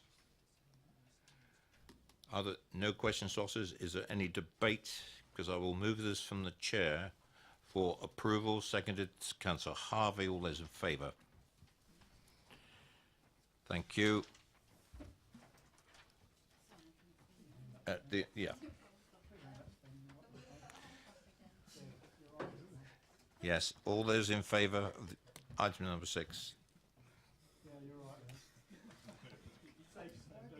It's procedural. Come on. Yep. Sorry to confuse you, Emma. Right, that is approved. Officers.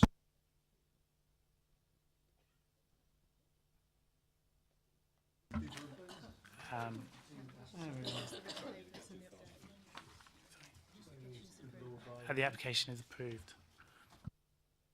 Thank you. That is the completion of the applications in agenda item 5. Agenda item 6, I hand over to Mike. Thank you, Chairman. This is just the quarterly appeals report. Members will note that it runs until the period March through to May. You appreciate the reason why it's slightly outdated because there wasn't a July committee when this would have been reported.